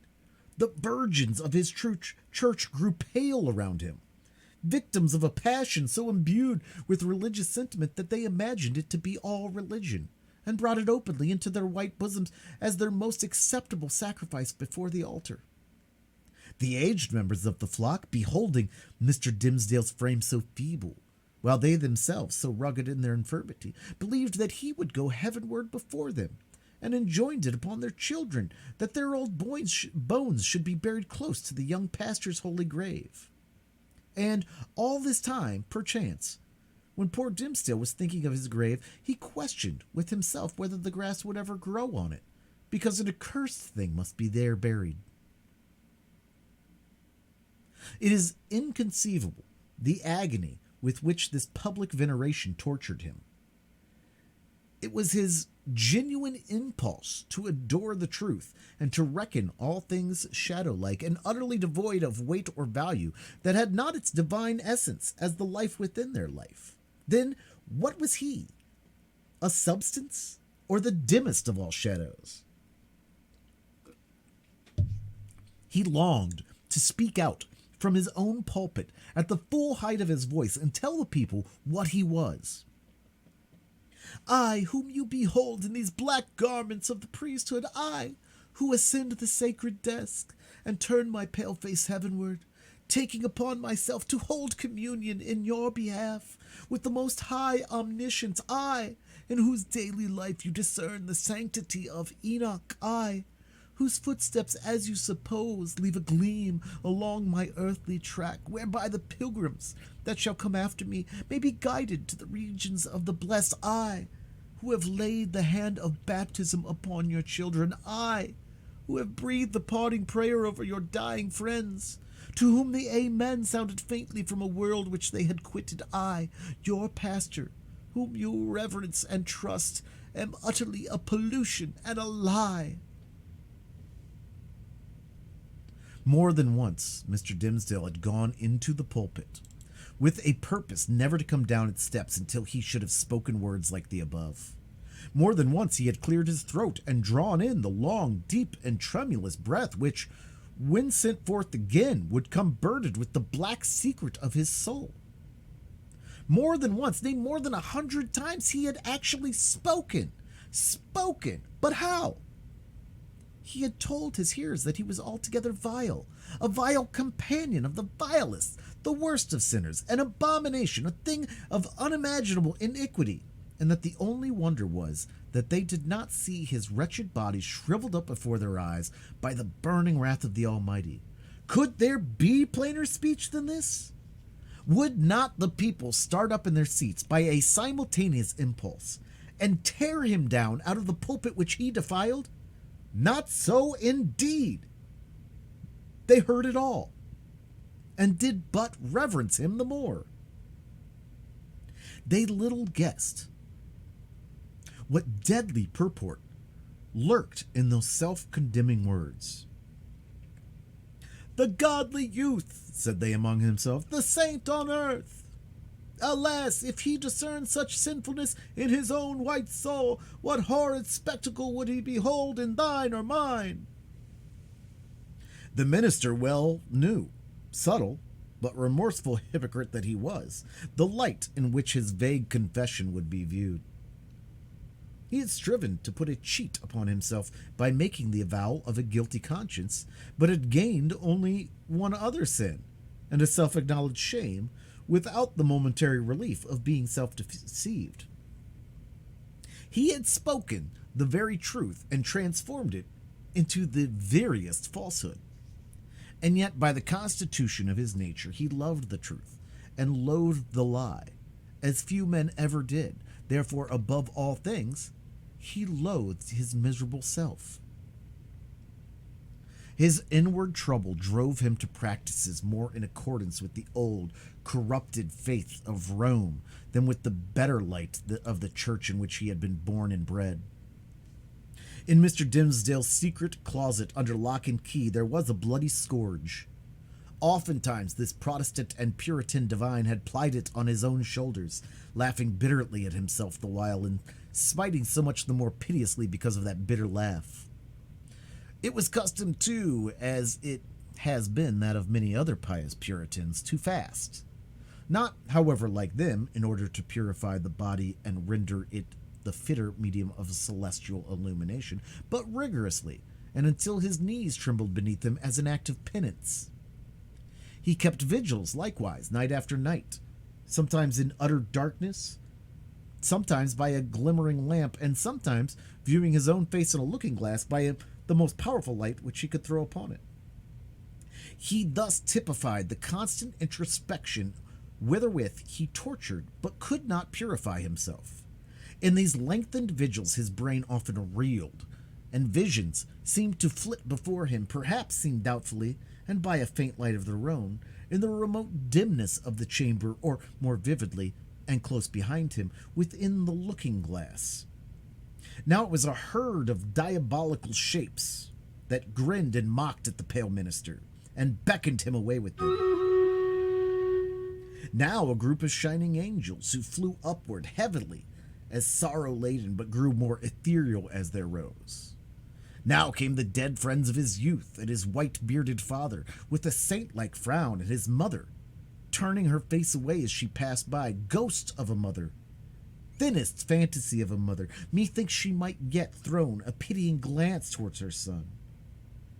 And now, through the chamber which these spectral thoughts had made so ghastly, glided Hester Prynne, leading a long little Pearl in her scarlet garb and pointing her forefinger, first at the scarlet letter on her own bosom, and then at the clergyman's own breast.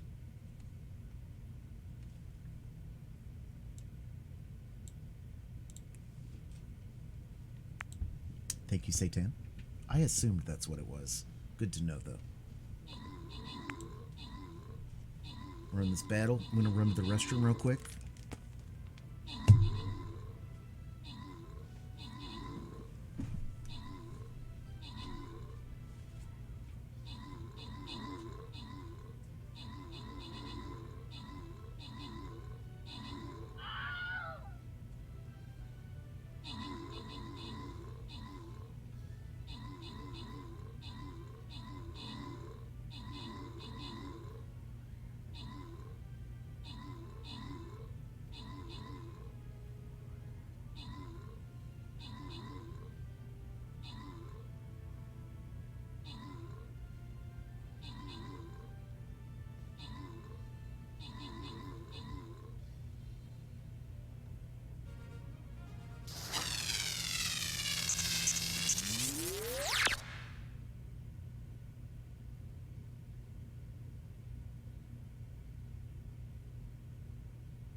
Play to play.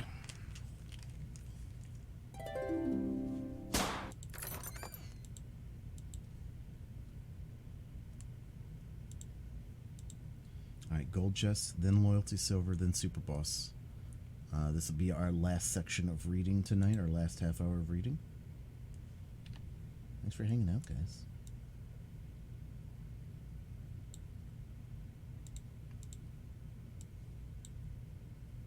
Hey, Butterfly Carding Gaming.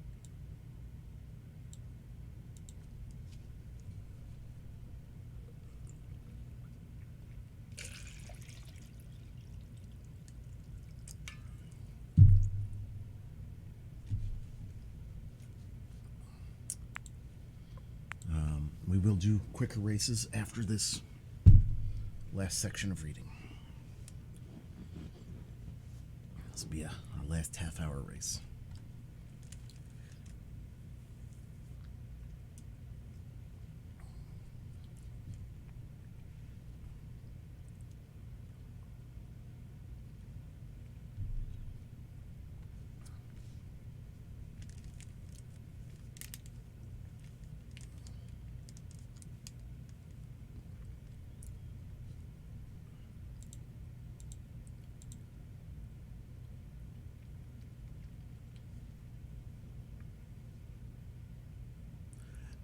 none of these visions ever quite deluded him. At any moment, by an effort of his will, he could discern substances through their misty lack of substance and convince himself that they were not solid in their nature. Like yonder table of carved oak or that big square leather-bound and brazen-clasped volume of divinity, but, for all that, they were, in one sense, the truest and most substantial things which the poor minister now dealt with. It was the unspeakable misery of a life so false as his, that it steals the pith and substance out of whatever realities there are around us, and which were meant by heaven to be the spirit's joy and nurturement. To the untrue man, the whole universe is false. It is impalpable. It shrinks to nothing within his grasp, and he himself, in so far as he shows himself in a false light, becomes a shadow, or indeed ceases to exist. The only truth that continued to give Mr. Dimmesdale a real experience on this earth was the anguish in his innermost soul, and the undissembled expression of it in his aspect. Had he once found power to smile and wear a face of gaiety, there would have been no such man. On one of those ugly nights, which we have faintly hinted at, but forborne to picture forth, the minister started from his chair. A new thought had struck him. There might be a moment's peace in it. Attiring himself with as much care as if it had been for public worship, and precisely in the same manner, he stole softly down the staircase, undid the door, and issued forth. End of chapter 11.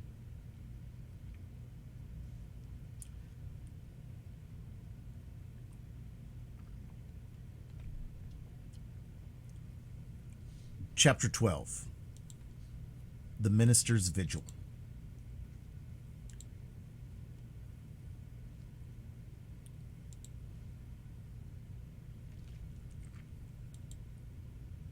Walking in the shadow of a dream, as it were, and perhaps actually under the influence of a species of somnambulism, Mr. Dimmesdale reached the spot where, now so long since, Hester Prynne had lived through her first hours of public ignominy.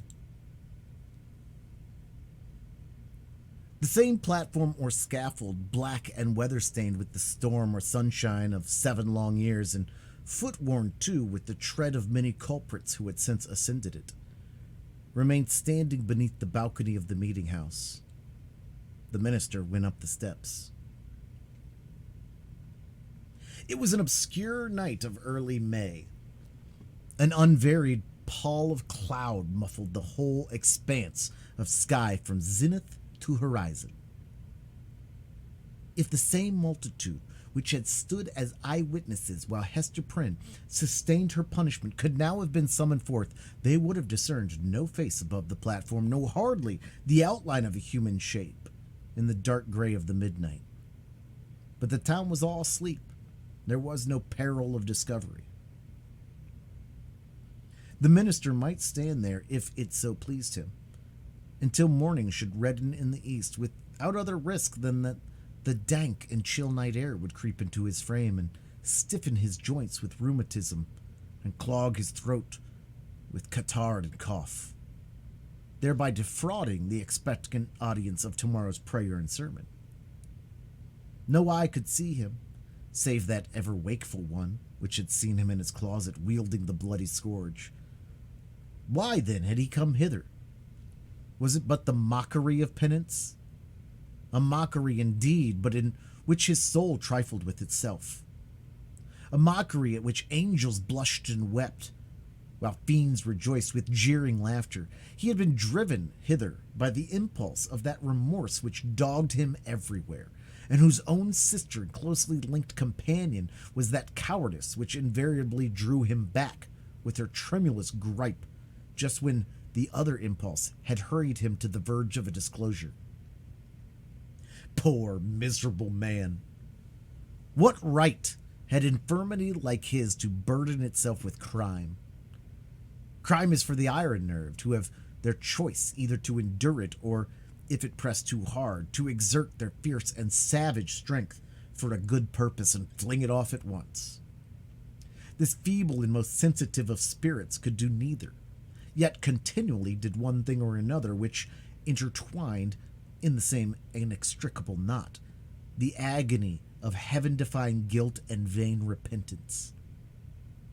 And thus, while standing on the scaffold in this vain show of expiation, Mr. Dimmesdale was overcome with a great horror of mind, as if the universe were gazing at a scarlet token on his naked breast right over his heart. On that spot, in very truth, there was, and there had long been, the gnawing of poisonous tooth of bodily pain. Without any effort of his will or power to restrain himself, he shrieked aloud. An outcry that went pealing through the night and was beaten back from one house to another, and reverberated from the hills in the background as if a company of devils, detecting so much misery and terror in it, had made a plaything of the sound and were bandying it to and fro. "It is done," muttered the minister, covering his face with his hands. "The whole town will awake and hurry forth and find me here." But it was not so. The shriek had perhaps sounded with a far greater power to his own startled ears than it actually possessed. The town did not awake, or if it did, the drowsy slumbers mistook the cry either for something frightful in a dream, or for the noise of witches, whose voices at that period were often heard to pass over the settlements or lonely cottages as they rode with Satan through the air. The clergyman, therefore, hearing no symptoms of disturbance, uncovered his eyes and looked about him.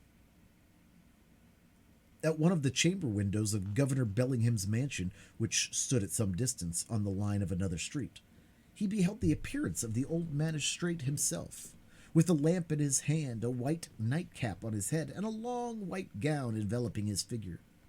He looked like a ghost, evoked unseasonably from the grave. The cry had evidently startled him. At another window of the same house, moreover, appeared old Mistress Hibbins, the governor's sister, also with a lamp, which, even thus far off, revealed the expression of her sour and discontented face. She thrust forth her head from the lattice and looked anxiously upward. Beyond the shadow of a doubt, this venerable witch lady had heard Mr. Dimmesdale's outcry, and interpreted it, with its multitudinous echoes and reverberations, as the clamor of the fiends and night hags with whom she was well known to make excursions into the forest.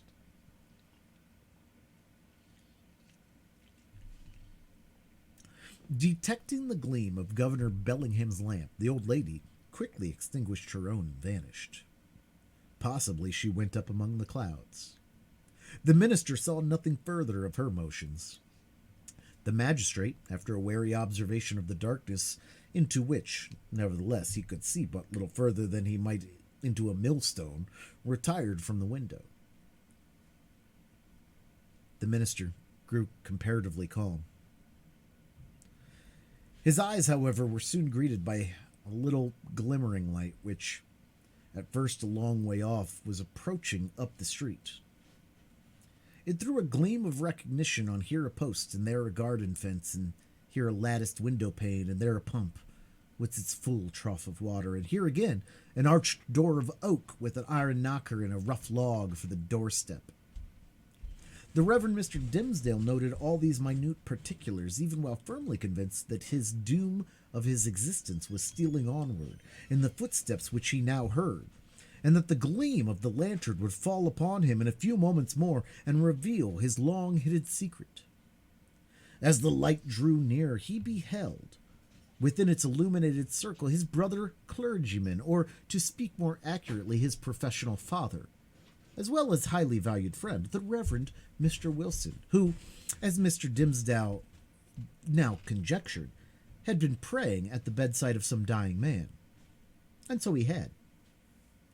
The good old minister came freshly from the death chamber of Governor Winthrop, who had passed from earth to heaven within that very hour, and now surrounded, like the saint-like personages of olden times, with the radiant halo that glorified him amid this gloomy night of sin, as if the departed governor had left him an inheritance of his glory, or as if he had caught upon himself the distant shine of the celestial city, while looking thitherward to see the triumphant pilgrim pass within its gates.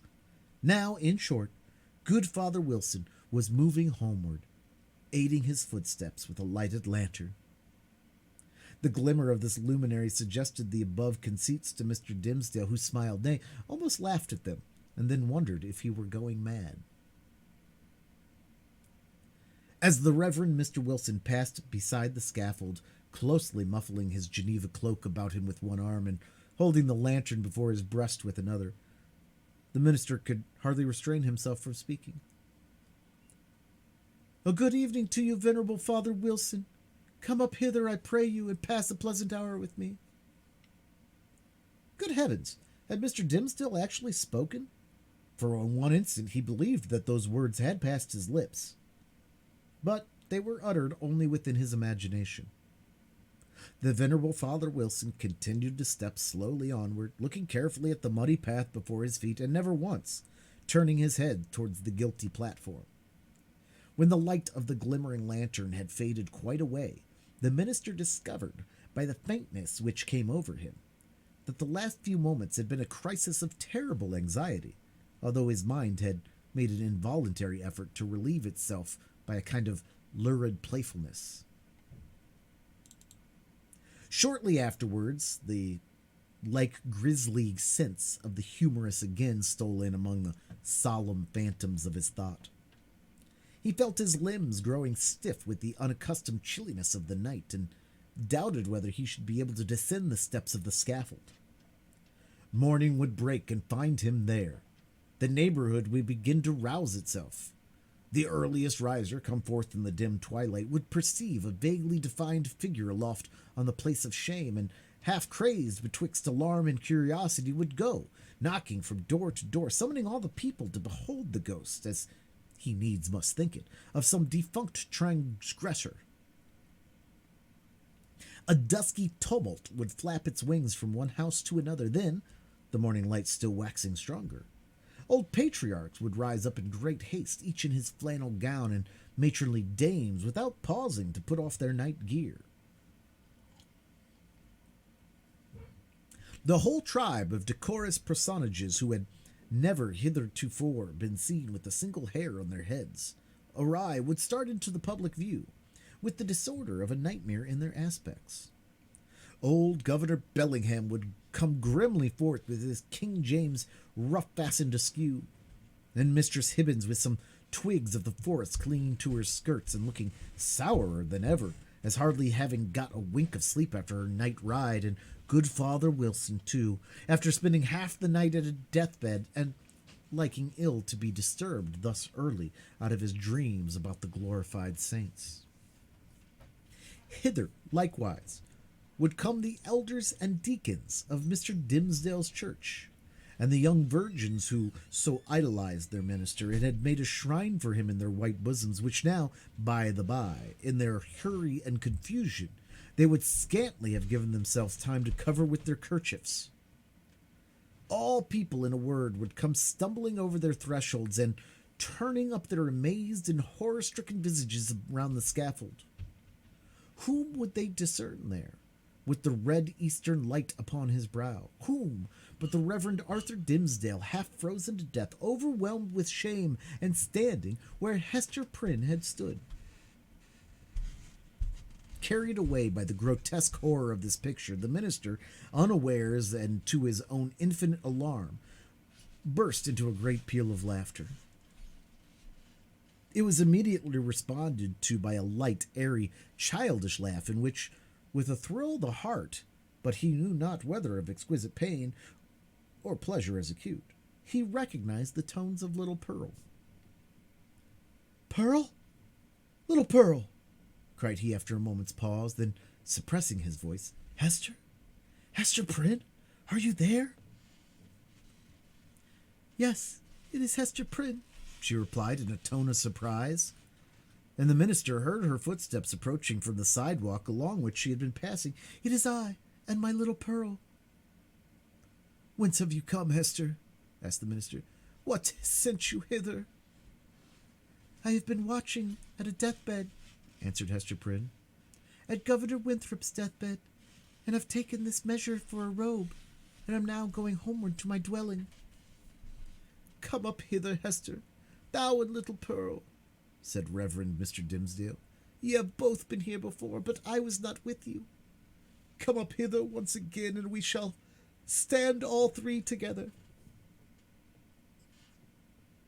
She silently ascended the steps and stood on the platform, holding little Pearl by the hand. The minister felt for the child's other hand and took it. The moment that he did so, there came what seemed a tumultuous rush of new life, other life than his own, pouring like a torrent into his heart and hurrying through all his veins as if the mother and the child were communicating their vital warmth to his half-torpid system. The three formed an electric chain. "Minister," whispered little Pearl. "What wouldst thou say, child?" asked Mr. Dimmesdale. "Will I stand here with mother and me tomorrow noontide?" inquired Pearl.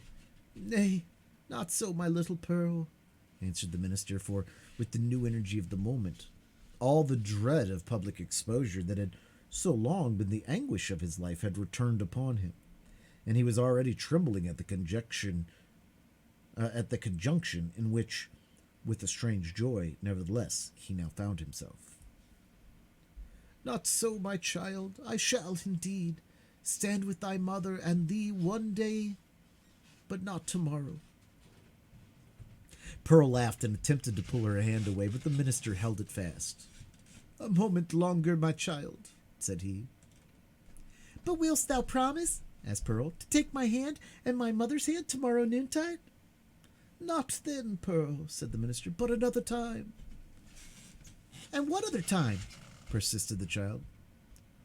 "Ah, the great judgment day," whispered the minister. And strangely enough, the sense that he was a professional teacher of the truth impelled him to answer the child so.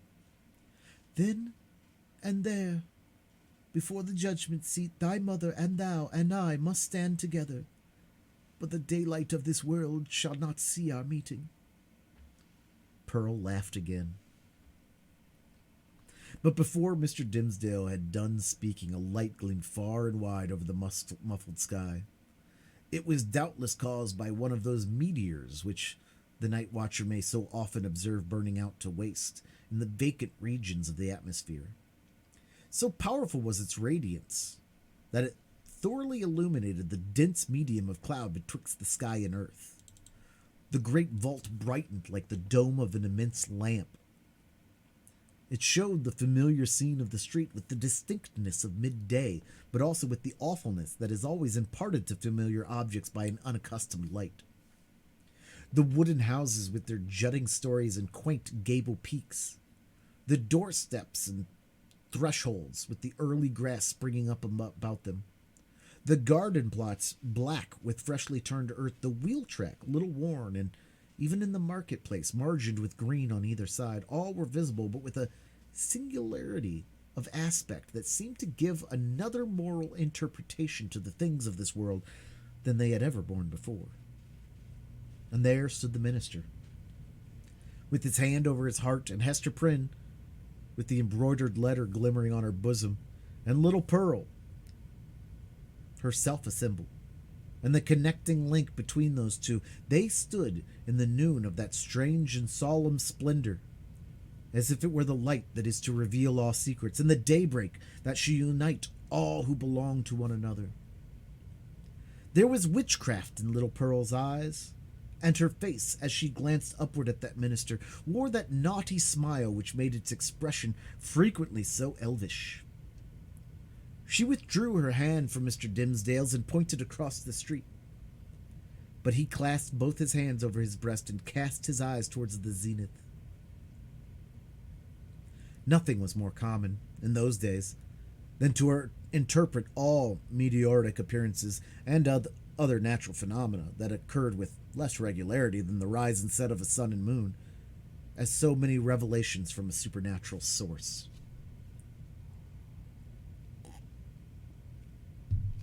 Thus, a blazing spear, a sword of flame, a bow, or a sheath of arrows seen in the midnight sky prefigured Indian warfare. Pestilence was known to have been foreboded by a shower of crimson light. We doubt whether any marked event for good or evil ever befell New England from its settlement down to Revolutionary times, of which the inhabitants had not been previously warned by some spectacle of this nature. Not seldom it had been seen by multitudes. Oftener, however, its credibility rested on the faith of some lonely eyewitness who beheld the wonder through the colored, magnifying, and distorting medium of his imagination, and shaped it more distinctly in his afterthought. It was, indeed, a majestic idea that the destiny of nations should be revealed in these awful hieroglyphics on the cope of heaven. A scroll so wide might not be deemed too expansive for Providence to write a people's doom upon. The belief was a favorite one with our forefathers, as betokening that their infant commonwealth was under a celestial guardianship of peculiar intimacy and strictness. But what shall we say when an individual discovers a revelation addressed to himself alone on the same vast sheet of record? In such a case, it could only be the symptom of a highly disordered mental state when a man, rendered morbidly self-contemplative by a long, intense, and secret pain, had extended his egotism over the whole expanse of nature until the firmament itself should appear no more fitting page for his soul's history and fate. We impute it, therefore, solely to the disease in his own high and heart, that the minister, looking upward to the zenith, behold there the appearance of an immense letter, the letter A, marked out in lines of dull red light. Not but the meteor may have shown itself at this point, burning duskily through a veil of cloud, but with no such shape as his guilty imagination gave it, or at least with so little definiteness that another's guilt might have seen another symbol in it. There was a singular circumstance that characterized Mr. Dimsdale's psychological state at this moment. All the time that he gazed upward to the zenith, he was, nevertheless, perfectly aware that little Pearl was pointing her finger towards old Roger Chillingworth, who stood at no great distance from the scaffold. The minister appeared to see him with the same glance that discerned the miraculous letter. To his features, as to all other objects, the meteoric light imparted a new expression. Or it might well be that the physician was not careful then, as at all other times, to hide the malevolence with which he looked upon his victim. Certainly, if the meteor kindled up the sky and disclosed the earth with an awfulness that admonished Hester Prynne and the clergyman of the day of judgment, then might Roger Chillingworth had passed with them for the archfiend, standing there with a smile and scowl to claim his own. So vivid was the expression, or so intense the minister's perception of it, that it seemed still to remain painted on the darkness after the meteor had vanished, with an effect as if the street and all things else at once annihilated. "Who is that man, Hester?" gasped Mr. Dimsdale, overcome with terror. "I shiver at him. Dost thou know him? I hate him, Hester." She remembered her oath and was silent. I tell thee, my soul shivers at him," muttered the minister again. "Who is he? Who is he? Canst thou do nothing for me? I have a nameless horror of the man." "Minister," said little Pearl, I can tell thee who he is. Quickly then, child, said the minister, bending his ear close to her lips. Quickly, and as low as thou canst whisper. Pearl mumbled something into his ear that sounded indeed like human language, but was only such gibberish as children may be heard amusing themselves with, by the hour together. At all events, if it involved any secret information in regard to old Roger Chillingworth, it was in a tongue unknown to the erudite clergyman, and did but increase the bewilderment of his mind. The eldest child then laughed aloud. Dost thou mock me now? Said the minister. Thou wast not bold, thou wast not true, answered the child. Thou wouldst not promise to take my hand and my mother's hand tomorrow noontide? Worthy sir, answered the physician, who had now advanced to the foot of the platform. Pious Mr. Dimmesdale, can this be you? Well, well, indeed. We men of study, whose heads are in our books, have need to be straightly looked after. We dream in our waking moments and walk in our sleep. Come, good sir, and my dear friend, I pray you, let me lead you home. How knewest thou I was here? Asked the minister fearfully. Verily, and in good faith, answered Roger Chillingworth. I knew nothing of the matter. I had spent the better part of the night at the bedside of the worshipful Governor Winthrop, doing what my poor skill might to give him ease. He going home to a better world, I likewise was on my way homeward when this strange light shone out. Come with me, I beseech you, reverend sir, else you will be poorly able to do Sabbath duty tomorrow. Ah, see now how they trouble the brain, these books. These books you should study less, good sir, and take a little pastime, or these night whimsies will grow upon you. I will go home with you, said Mr. Dimmesdale. With a chill despondency like one awakening, all nerveless from an ugly dream, he yielded himself to the physician and was led away. The next day, however, being the Sabbath, he preached a discourse which was held to be the richest and most powerful and most replete with heavenly influences that had ever proceeded from his lips. Souls, it is said more souls than one, were brought to the truth by the efficacy of that sermon, and vowed within themselves to cherish a holy gratitude toward Mr. Dimmesdale throughout the long hereafter. But as he came down the pulpit steps, the gray-bearded sexton met him, holding up a black glove, which the minister recognized as his own. It was found, said the sexton, this morning on the scaffold where evildoers are set up to public shame. Satan dropped it there, I take it, intending a scurrilous jest against your reverence. But indeed he was blind and foolish, as he ever and always is. A pure hand needs no glove to cover it. Thank you, my good friend, said the minister gravely, but startled at heart. For so confused was his remembrance that he had almost brought himself to look at the events of the past night as visionary. Yes, it seems to be my glove indeed. And since Satan saw fit to steal it, your reverence must needs handle him without gloves henceforward, remarked the old Satan, grimly smiling. But did your reverence hear of the portent that was seen last night? A great red letter in the sky, the letter A, which we interpret to stand for angel. For as our good Governor Winthrop was made an angel this past night, it was doubtless held fit that there should be some notice thereof. No, answered the minister. I had not heard of it. End of chapter 12.